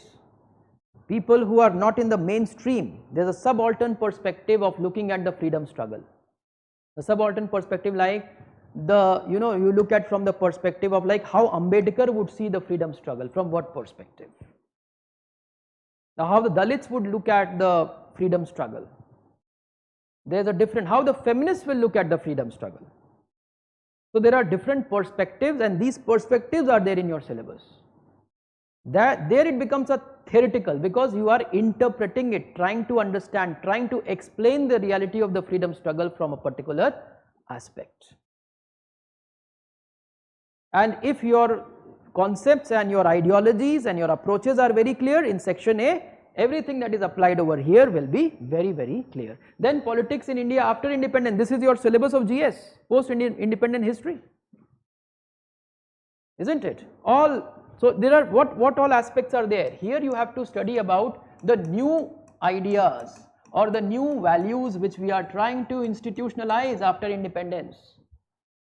What are the new ideas, the new values which we are trying to institutionalize after independence? First of all, the new constitution and the preamble, the values which are enshrined in the constitution itself, democracy, right? So salient features of the Indian constitution, the values of the Indian constitution, preamble, these things are also there in your syllabus. This is related to polity. This is purely related to polity. But here you should be able to understand politics. Though the questions in the exam are pretty straightforward and simple, okay? but content which you will write, you know, if you have a very good understanding, then you will have a wonderful dimensions and analysis in your answers. You will have a lot of points in your answers if you are clear. Questions are pretty easy, they are not difficult. We will in the class, you know, I almost discuss all the previous year's questions and answers also in the class. Once the particular, you know, this will be over, some questions I get into details, but some questions which will be easier, I will just interpret it, will tell you what will be the answer. But many questions I will give you as assignment, I will ask you to create the structure, I will tell you how to create the structure, we will come back, I will give you the structure. And then we will also be discussing about how to write the answers. So introductions or conclusions, maybe having some challenges over there, right? Or whether to write in point form or in paragraph form. What can be written in point form? What can be written in paragraph form? How will you present your answers? What is a good answer? What all content, what all aspects has to be there in the good answer? So because ultimately you have to score, right? The purpose is to learn the subject, more than that is to score, is your presentation in the exam. So those things will happen, that empowerment will keep happening. Okay, so new ideas and values in one thing. Second aspect is you are going to study about the institutions, new institutions which we have established, the political institutions. And obviously we are interested in political institutions. What are the political institutions which we have established? Democracy may also be called as an institution, and constitution may also be called as an institution, but that is covered in values itself. In the institutions will come in legislature, parliament, legislature, and the executive. In executive, political is more important for us. We are not going to study the details of bureaucracy here, that is studied in public administration. Our focus will be on political executive, and in political executive the politics behind it. Prime ministers, like one session I am going to discuss all the prime ministers and the politics associated with them. What is their political style? What were their political ideologies? What were their political vision? Right? Then the presidents of India, the politics behind the elections, the style of the president. We have rubber stamp president also. We have people's president also. Who was a people's president? Kalam is called as a people's president. And the constitutional presidents who will stick to the constitution word by word. Right? Active presidents, inactive presidents. The president will classify in different categories depending upon how they have performed, how they have behaved. So it's not just about, like in polity your focus is on understanding the positions, right? You in polity what you study? Mostly you study about the president, his position, his powers and functions. This is what you study. But here I am not going to discuss what you are studying in polity. Okay? It is included, but I cannot discuss that, because if I will discuss that, then I will not be able to discuss these many things over here, because you are already studying it in your polity, right? So why to unnecessarily waste our time? Let's give more time to other areas, no? Let's give more time to section A, let's give more time to understand the politics. What you cannot do for yourself, we will be doing that in the class. And what you can do by yourself, why should I be bothered about it? Tell me that. Do you want to waste your time? Shall I discuss the functions of the president here, but you have already studied in your polity classes? There's no point. And if you have any problem, maybe I can take some sessions or extra sessions, or I can help you separately also. You can always ask doubts related to that after the class, anytime, through WhatsApp also, never a problem. Okay, I'll be open for that. Institution, legislature, judiciary will also come, no? Because in judiciary also there are politics or political, like for example, whether to have the collegium of judge or not. There are certain decisions, no, which are determined politically. There are some, some judicial activism. Why it happened? Why judicial activism happened? Because the other institutions were not performing properly. So briefly, there are judicial review, judicial activism, then the politics between judiciary and legislature. You know all those cases, right to property cases. Keswan Bharti, Golaknath. Now this also you need to know in detail here. I will discuss that in one class.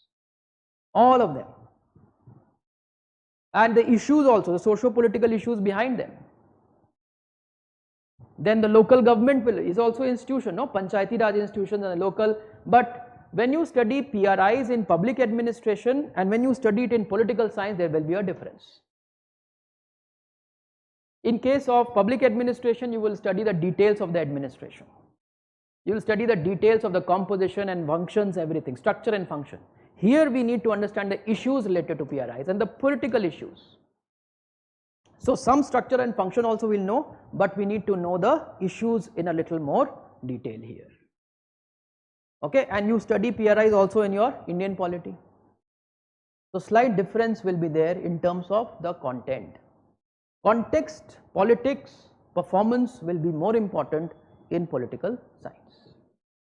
Okay, so the institutions, and then there are independent bodies, the National Human Rights Commission and other independent commissions. Now this is one unit, okay. National commissions I will not discuss in the class, all the national commissions. I will discuss one framework, I will give you the entire conceptual clarity. If you will study NHRC, automatically your understanding will be there on all the commissions. It is more or less the same. This is one unit which I will not cover in the class. Okay, everything else we will cover in the class except for this one single unit, because it will be a sheer wastage of time if we are going to discuss all of them. Rather, I will just give you one single framework, you apply it to all the commissions. You know, if you have, if you remember the functions of NHRC, then the same functions you will have to write in National Commission for Women also. Except for that, you will have to look at it from the women's perspective. Functions are more or less the same. Okay. Apart from institutions, what you have to study, like the political executive, their details, and independent bodies and PRIs and urban local bodies, we will study. Third thing is, if I can just very broadly classify it, I will call it as socio-political and even economic for that matter, because economic is also involved in this socio-political processes and change. What all socio-political processes are there and what changes are happening.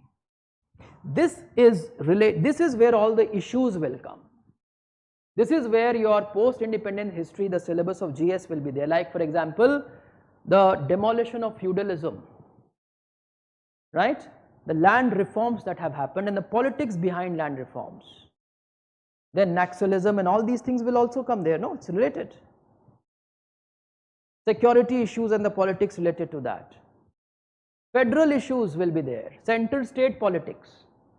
Now in polity you are studying about center-state relationship, what is given in the constitution, but here it is about politics behind it, the issues behind it.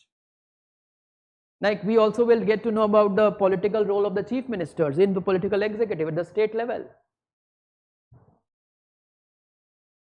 Right? And chief ministers and the center and the state, what is the relationship? Earlier what it was like and now it is what like, because there is a lot of, in fact it was there from the earlier times, and many a times earlier the the central command, high command used to send the chief ministers in all the states when there is a one party dominance, and there were chief ministers who were very close to the prime ministers. Narasimha Rao was one of them, like very close to Indira Gandhi, was chief minister of Andhra Pradesh when major land reforms were brought in Andhra Pradesh in early 1970s. Then the politics of the different political parties, that's most interesting thing.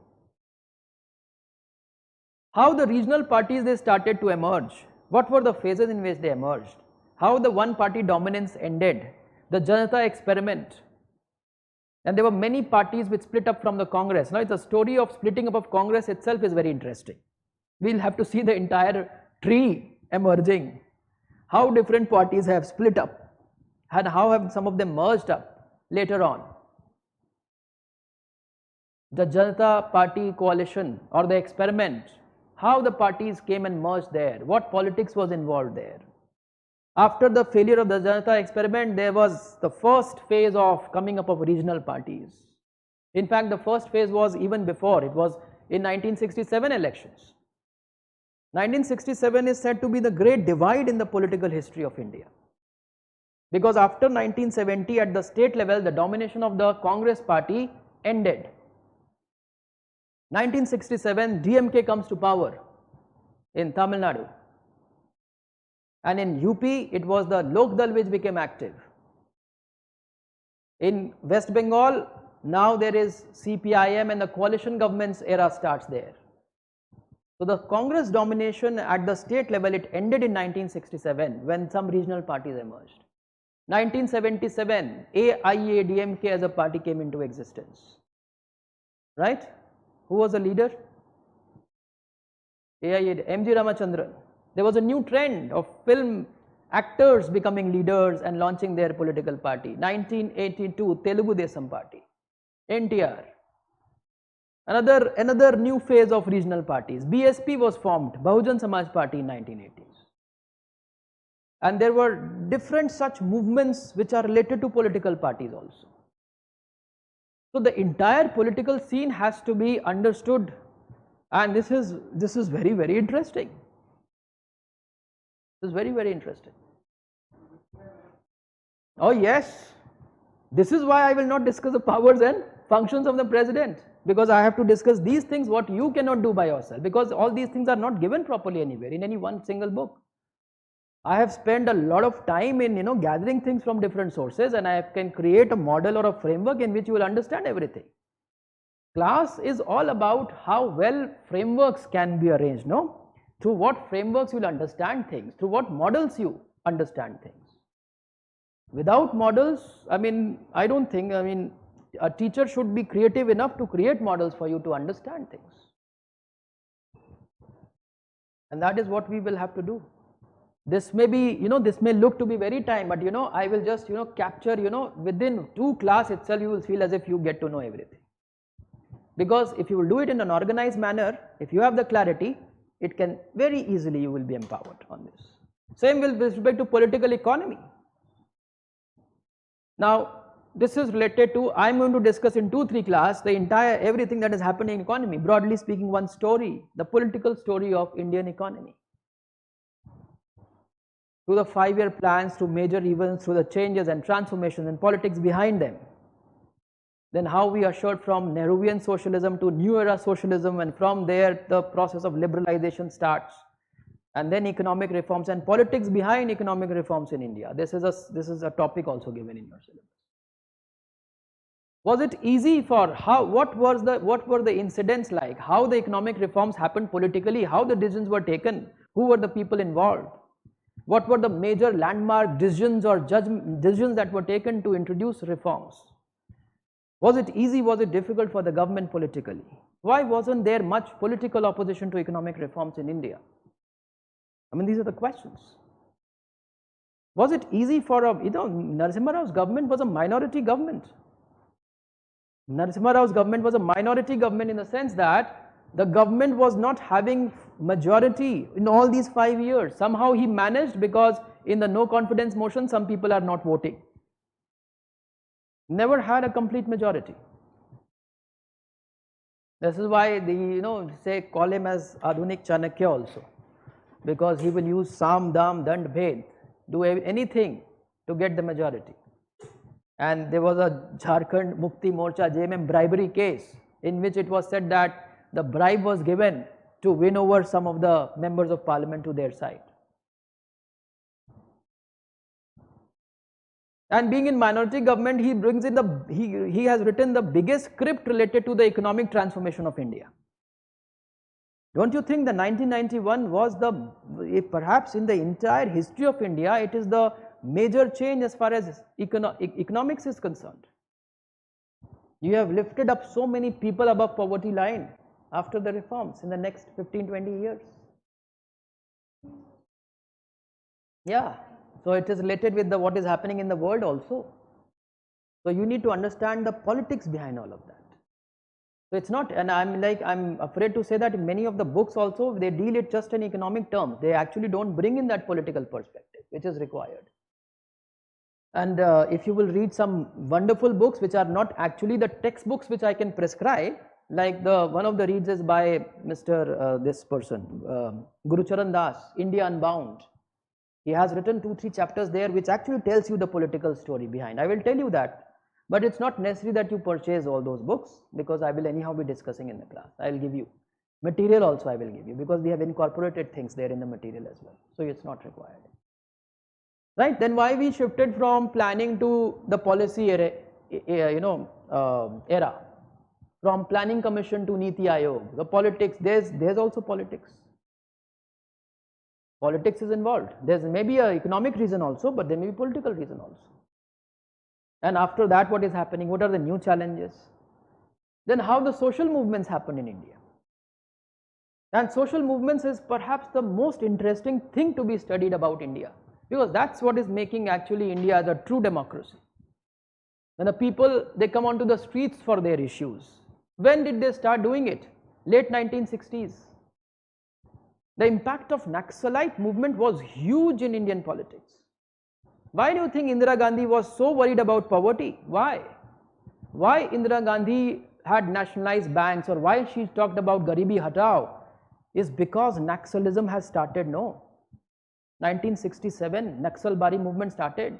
There's a larger context for us to understand everything. We are not able to look at the entire canvas, the overall picture, what all is happening. And we fail to understand many times the importance of certain policy decisions. So politics will help you to get the broader, larger macro picture of everything. It will establish the cause-effect relationship, it will establish the reasoning behind things as to what is happening, why is it happening. It creates that larger context. Your understanding of your society, your politics, your administration, governance, even the way the laws are being implemented will be far, far better, right? You will have a complete perspective of looking at everything. You will get that, what you say, no, political correctedness, no? Politically correct statements. Who will give politically correct statement? Someone who understands politics, then only you will be politically correct, right? Then only you know that how to take stand, even in issues of polity or in social justice. You will be the people who will better be able to take the stand and conclude your answers in the best possible way.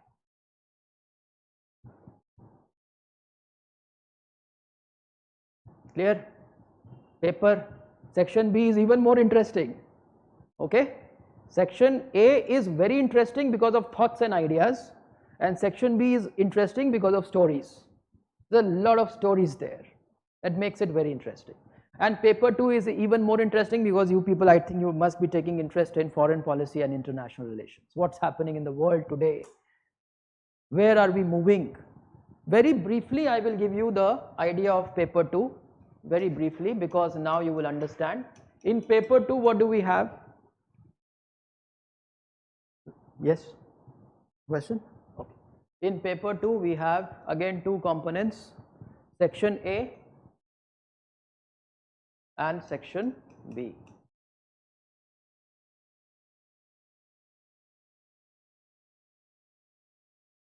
Section A is what? In section A, you have two things. First of all, you have what is called as comparative studies. Okay, what do you study comparatively? Why comparative studies? In international relations, when you have to study the world, in the world, what will you study? The issues are emerging because of, let's say, democracy. If you have to study democracy across the world, then you need to study democracy in major democracies or not. You will study India, you will study US, you will study UK, you will study maybe China also, that democracy is not there, or Soviet Union, why democracy is not there. So will you do comparative studies? Why is it that democracy succeeds in some countries? Why is it that democracy hasn't succeeded in Pakistan? There is a comparative study. In the newly independent countries themselves, democracy is not successful everywhere. It is successful only in some of the countries. Political party systems are different in different countries. Why is it that India did not have multi-party system earlier? Why it came later on? Why is it that in many countries in South Asia itself you will not have multi-party system? So political parties from comparative perspective means important countries, their political party system, especially India, US, UK. These three we are more interested in, mostly. Then pressure groups, social movements in these countries. So basically institutions in different countries will have to compare and understand. State itself, state in comparative perspective. What kind of state? Like capitalist state and the socialist state, what is the difference? State in developing countries, state in the developed countries, what is the difference? This is all comparative studies. Because until unless you will compare and understand the state and different institutions, you will not be able to understand the interplay of international politics. You know, non-aligned movement, Cold War politics. post-Cold War politics. Earlier we had unipolarity immediately after Cold War, the US domination, then the shift towards multipolarity, the rise of China, and what all is happening today. This paper is very dynamic, right? It's even more current oriented. So comparative politics we are doing to understand the international politics, and through comparison also you can get the best practice, right? Best practice through comparison. That means this will also contribute to theory, because it is going to determine some best practices. Okay, then we have some concepts here also, as I told you, to the concepts when we look at from different approaches or perspectives, then what comes in here? There will be different types of theories are evolved. This is what I had said earlier. In international politics, what are the concepts? Have you got my question now? In politics, I asked you what are the concepts? State, government, power, authority, democracy, all these. In international politics, what are the concepts?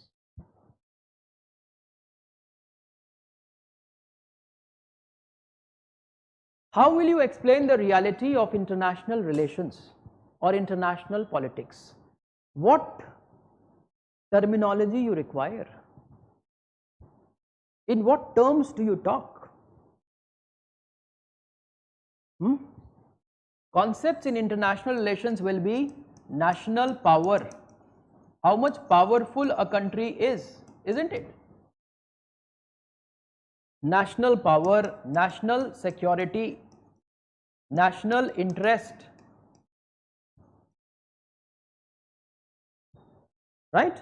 Every country is following what? Their national interest, and all of them want to become powerful.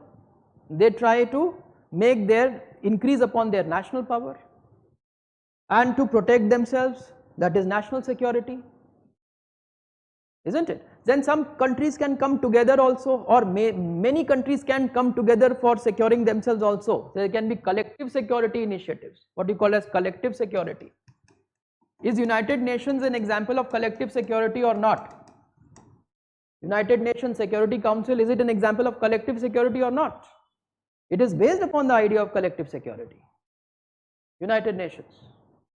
Individually also you want to secure yourself, and many countries can come together. We have the power, bloc politics, we have regional level politics. Many countries come and they form the association.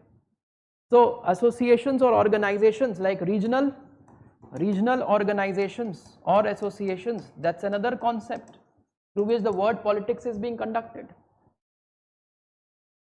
Foreign policy and diplomacy are also foreign policy, diplomacy.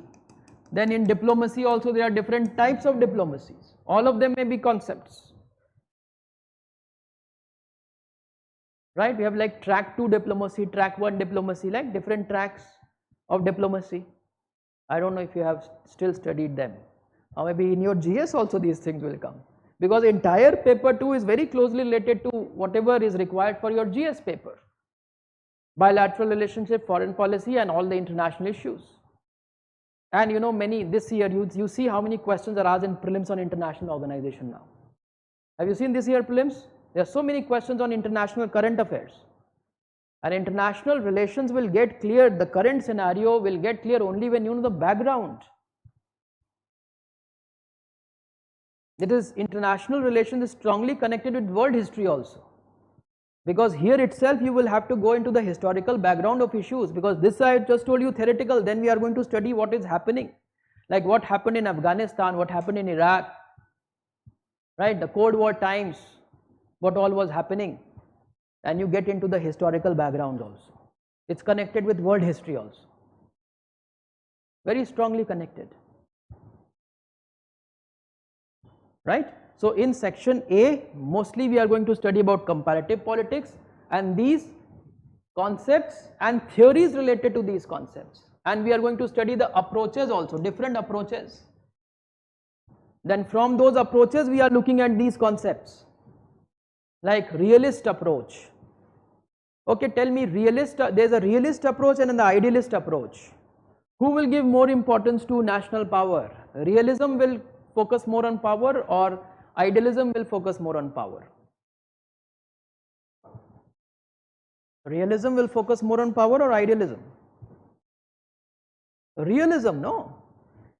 Like India, what happened in after the Sino-Indian War in 1962? What happened? Indian foreign policy shifted from idealistic foreign policy towards realistic foreign policy, because now we could see the threat, no? And to overcome that threat, we need to acquire more power, national power. This is the reason we started to slow down in our rhetoric of disarmament.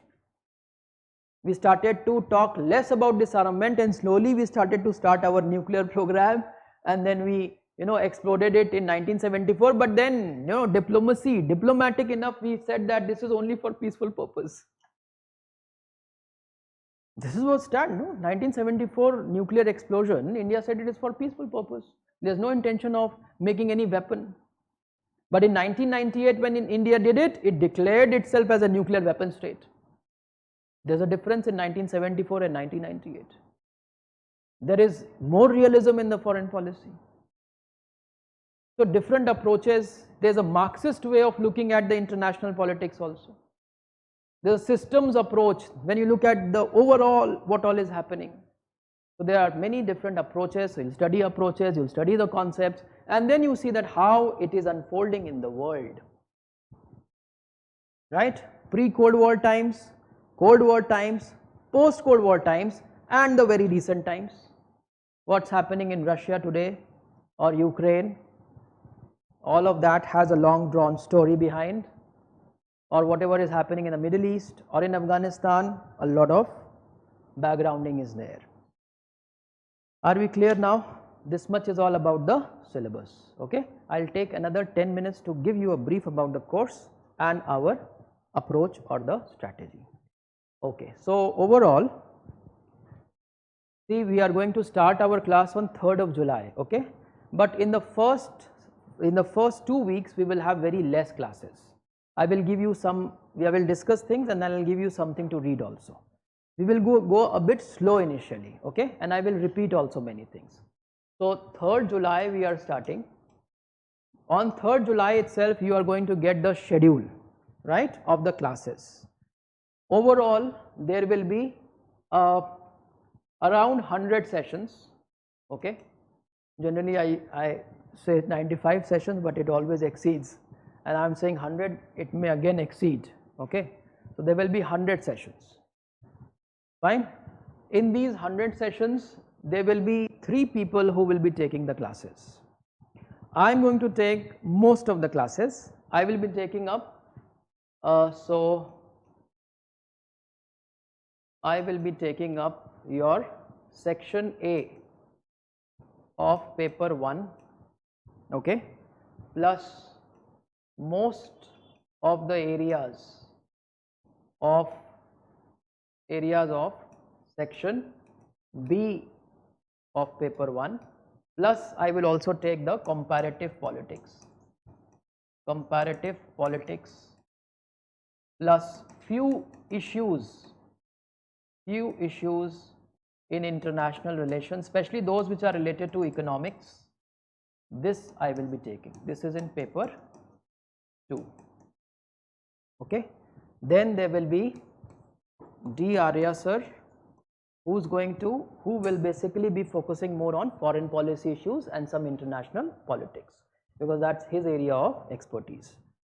So he will be taking international relations, whatever issues I have taken apart from that, plus foreign policy. And the third person will be Shayani ma'am. She is going to take few sessions in this, like those which are related to social issues, right, like social movements and religion, class, because her expertise is from sociology. So she is going to take few sessions on basically the socio-political issues, right, and she will also give you a very strong insight into the freedom struggle, the historical issues, right. So issues related to freedom struggle, history related topics, though there will be some integration in some issues which I will also be discussing, but she will be the one who is going to discuss everything related to freedom struggle in detail, right? And this will be all power packed session, right? All the 3 teachers are going to empower you at equal footing, so you don't need to have any doubt related to any of the sessions, okay? Whatever challenges you people will face, you can always be very openly to tell us, okay? If you feel like sometimes that happens, no, some people they feel that you need a little more empowerment in certain areas, we will see how we can provide it. Session timing will be from 1 to 3:30.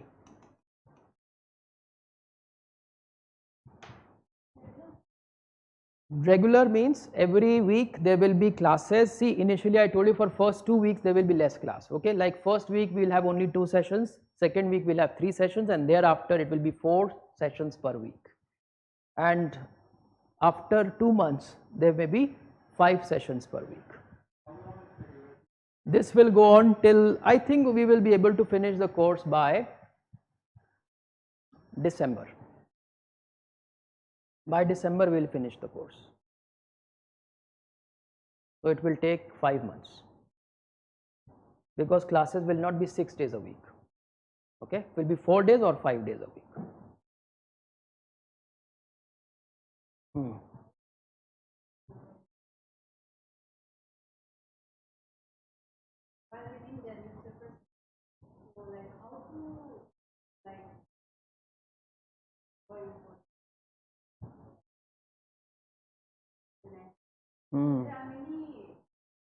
Lot of news is there, you have to select. Yeah, see, the basis about it is like you have to look at which ones are local, you can leave those very local news items which doesn't have continuity even. First of all, something which is not happening continuously, and something which is not at the global level, that may not be important. Like for example, something happening in Afghanistan will be important for the world, okay? Something happening between 2 countries in Africa, maybe Rwanda and another country, a war-like situation will become important. But something too localized, also related to issues, suppose there is a war-like situation, or there is some kind of coup happening or government changing through revolutions, then it becomes important in whatever country it is happening. But a smaller issue of like some incident happened, like some accident happened in some country is not important. Some election happens and the government changes in a smaller country is not important. But in a bigger country it will become important. But a coup happening in small country is also important, because that's a revolutionary change, because it may impact the neighboring countries also.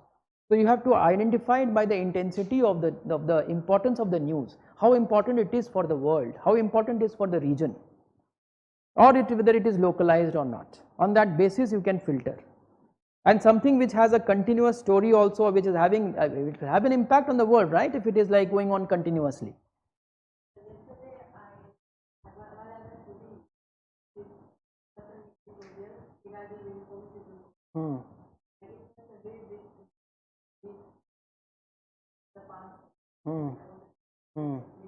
Yeah.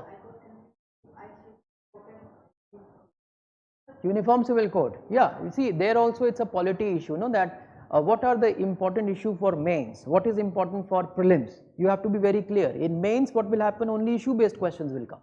Only issue based questions will come in mains. And in prelims, question will be factual, conceptual. Facts or concept, whatever you have studied for prelims will be helpful in mains also, but in mains you have to deal with the issue. So Uniform Civil Code becomes important for mains. In prelims at the most they will ask you constitutional provision, or the very idea what it is, or the concept, that's it. Or this particular may be covered under Uniform Civil Code or not, this particular aspect. Questions like this can only come in prelims, but in mains it will be important. But for that you have to identify that how much can you study for now. Okay, don't do those studies which is going to go waste. That's why I tell people generally don't make, I don't know what all other people may prescribe. I generally tell students, please don't make notes for the main examination, because you are not even sure that you are going to write mains. First focus on prelims. You can make current affairs one-liner notes for prelims for yourself also, apart from studying from other areas. You can make one-liner notes like some important facts and all those things, and this will help you to clear prelims. And once you are cleared prelims, mains you can prepare very smartly, and there is so much of material already available. Why will you create notes for mains unnecessarily? You can read Uniform Civil Code and issue from somewhere, or maybe later on you study one article. Archives are always available, no? Identify the issues, what issues the questions can come in mains. Yeah, exactly, you have to do selective, yes, selective, partially, even in articles also, just select something. Yeah, that's the approach you have to follow. Do we have access to the recorded videos in case we miss the class? Yes, recorded videos will be available for some good amount of time that you can easily cover everything, okay? So you don't have to be worried about that. No, offline students will not have that access. Only the online students will have, but in case of certain emergencies and all, we can provide you access. Okay, we will be open for that. Suppose you have continuously missed classes, okay, then we can do that. Then we do that. But generally try not to do that, okay. And offline students have other advantages. You can see me before the class, after the class. So anyway, I can spend more time with you here. So some advantage, let them be there for them as well, right? Though I will always be available, I mean you can always have my number also, and I will be always available. Other mentors will also be available, right? Dharam sir, Shiny ma'am, all of them will be available to help you out in their respective areas and other areas of preparation as well. So any other question? A course fee and all is something which why would I get into that, right? That you can get in touch through the management or through different channels. You ask, I will tell you. I will not just get into those details over here. Bulkiness of the subject, you know what, I have been teaching both the subjects, like I used to teach public administration also and PSIR also, both. And earlier, everyone used to say that PSIR is more comprehensive, but let me tell you, the theories and thought of political science are not scattered, right? It's very easily, it can be organized. And if it can be organized, it doesn't remain that bulky, okay? And the politics and the process, again it is, if it is organized, it is not bulky. It is bulky because it is not organized properly. And the purpose of the class is this, to organize it. It becomes, it will become easy for you to deal with them, okay? And the bulkiness, otherwise in terms of issues, it is good if there are more issues, because this subject is going to help you like anything in your GS paper, isn't it? So many areas of GS is getting covered, so there is already an overlap. It's immaterial because anyhow you have to study it for GS.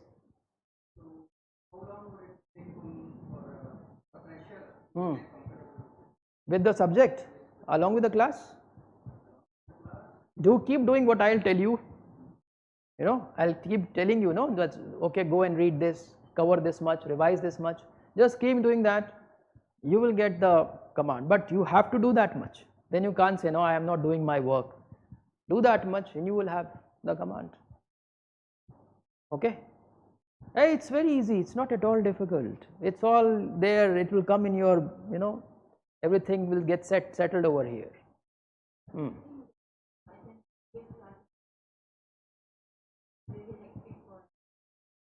So make it good, no, it's hectic for you. See, initially you take all this, in the initial times, right now you are not focusing on the exam, no. After January you will start panicking. After January, by the time your optional is over, so you will have all the time. So it is better that it is hectic now, okay? Finish off, in your preparation, if you have to take the classes, it should happen as early as possible. Because having done the classes, your preparation gets a complete guidance. It's on track. You will not deviate. You will know what to do and what not to do, right? And if you are studying by yourself, thinking like I will do this class later on, then in the initial phase you will be going off track. You will deviate. If you have to take the classes, try to take it as early possible.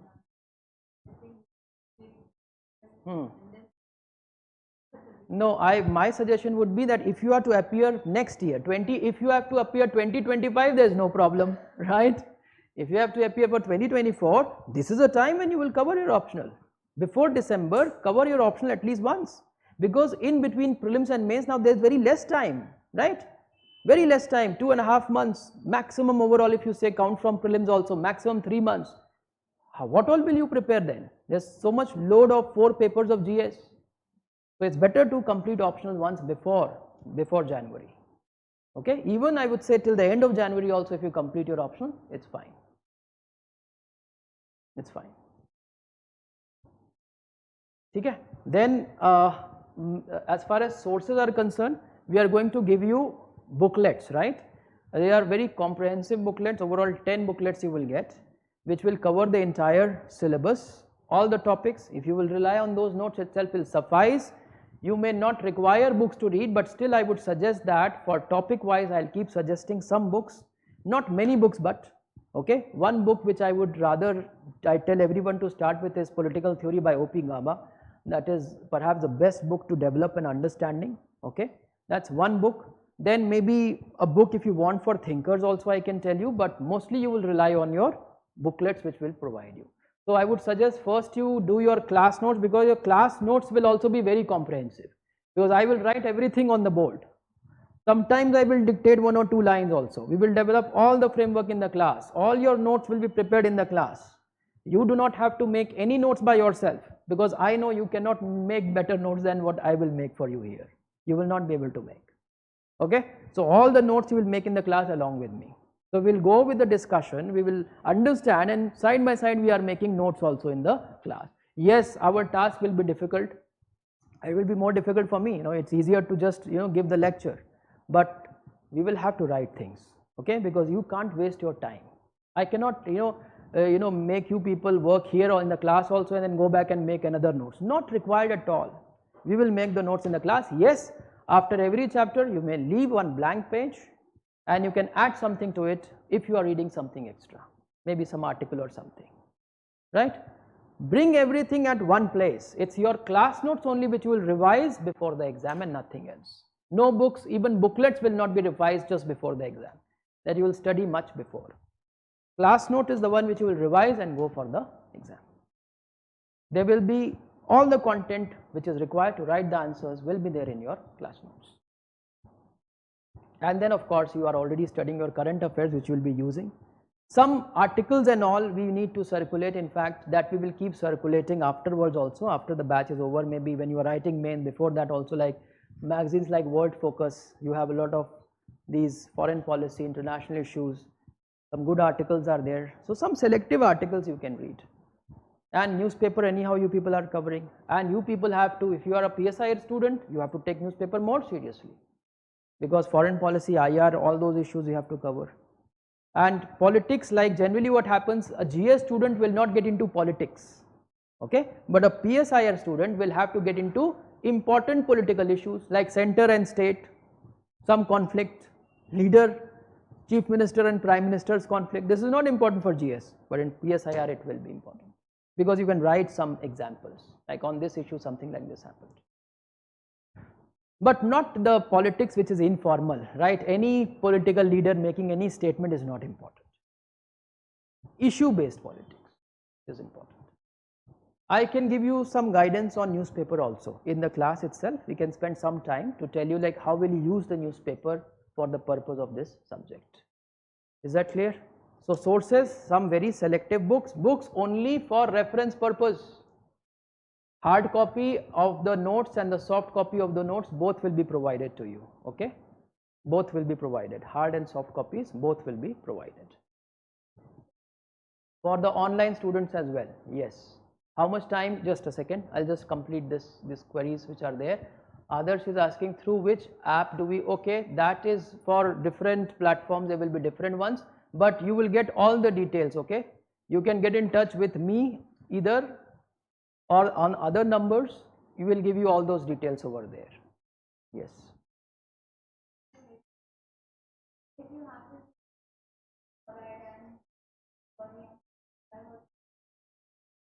Me? You are asking me?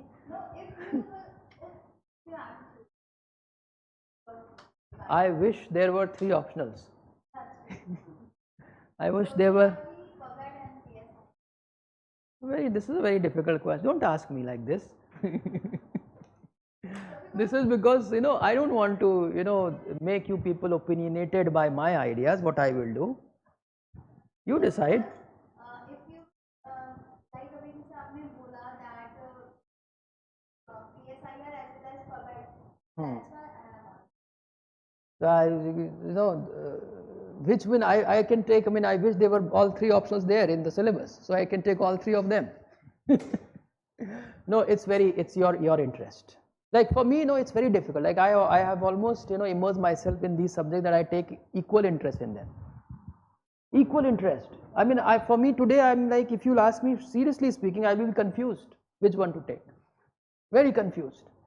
So why do you want to get more confused? You take those factors into account, look at the syllabus, see which will you people will take more interest in. This year I'm not very sure what we are doing with PABAD. I mean, maybe we will start a bit late. We are still not sure about those things. Okay, PSIR we are clear. Okay, PABAD we will be announcing soon, like what course and who's going to take, how many who will take what classes, we'll announce that. PSIR we are clear.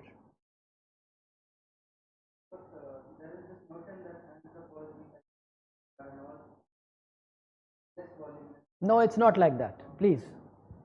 It's not like that. Anthropology may be less voluminous to say, but there are a lot of issues in paper 2 which are connected, and that good that those issues are there, because you will have a better understanding of social justice, social issues in GS also.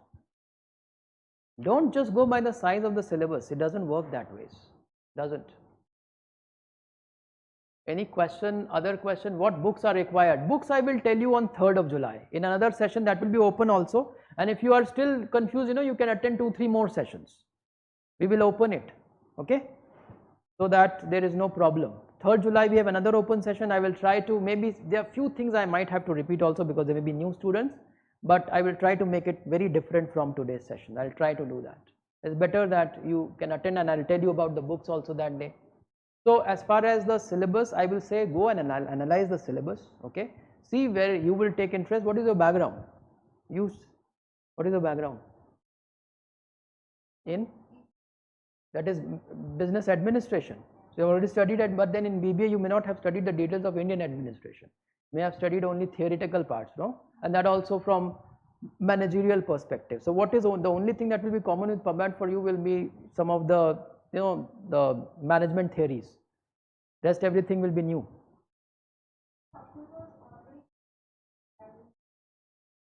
So then why are you in doubt now? After the session you have got into the doubt or what?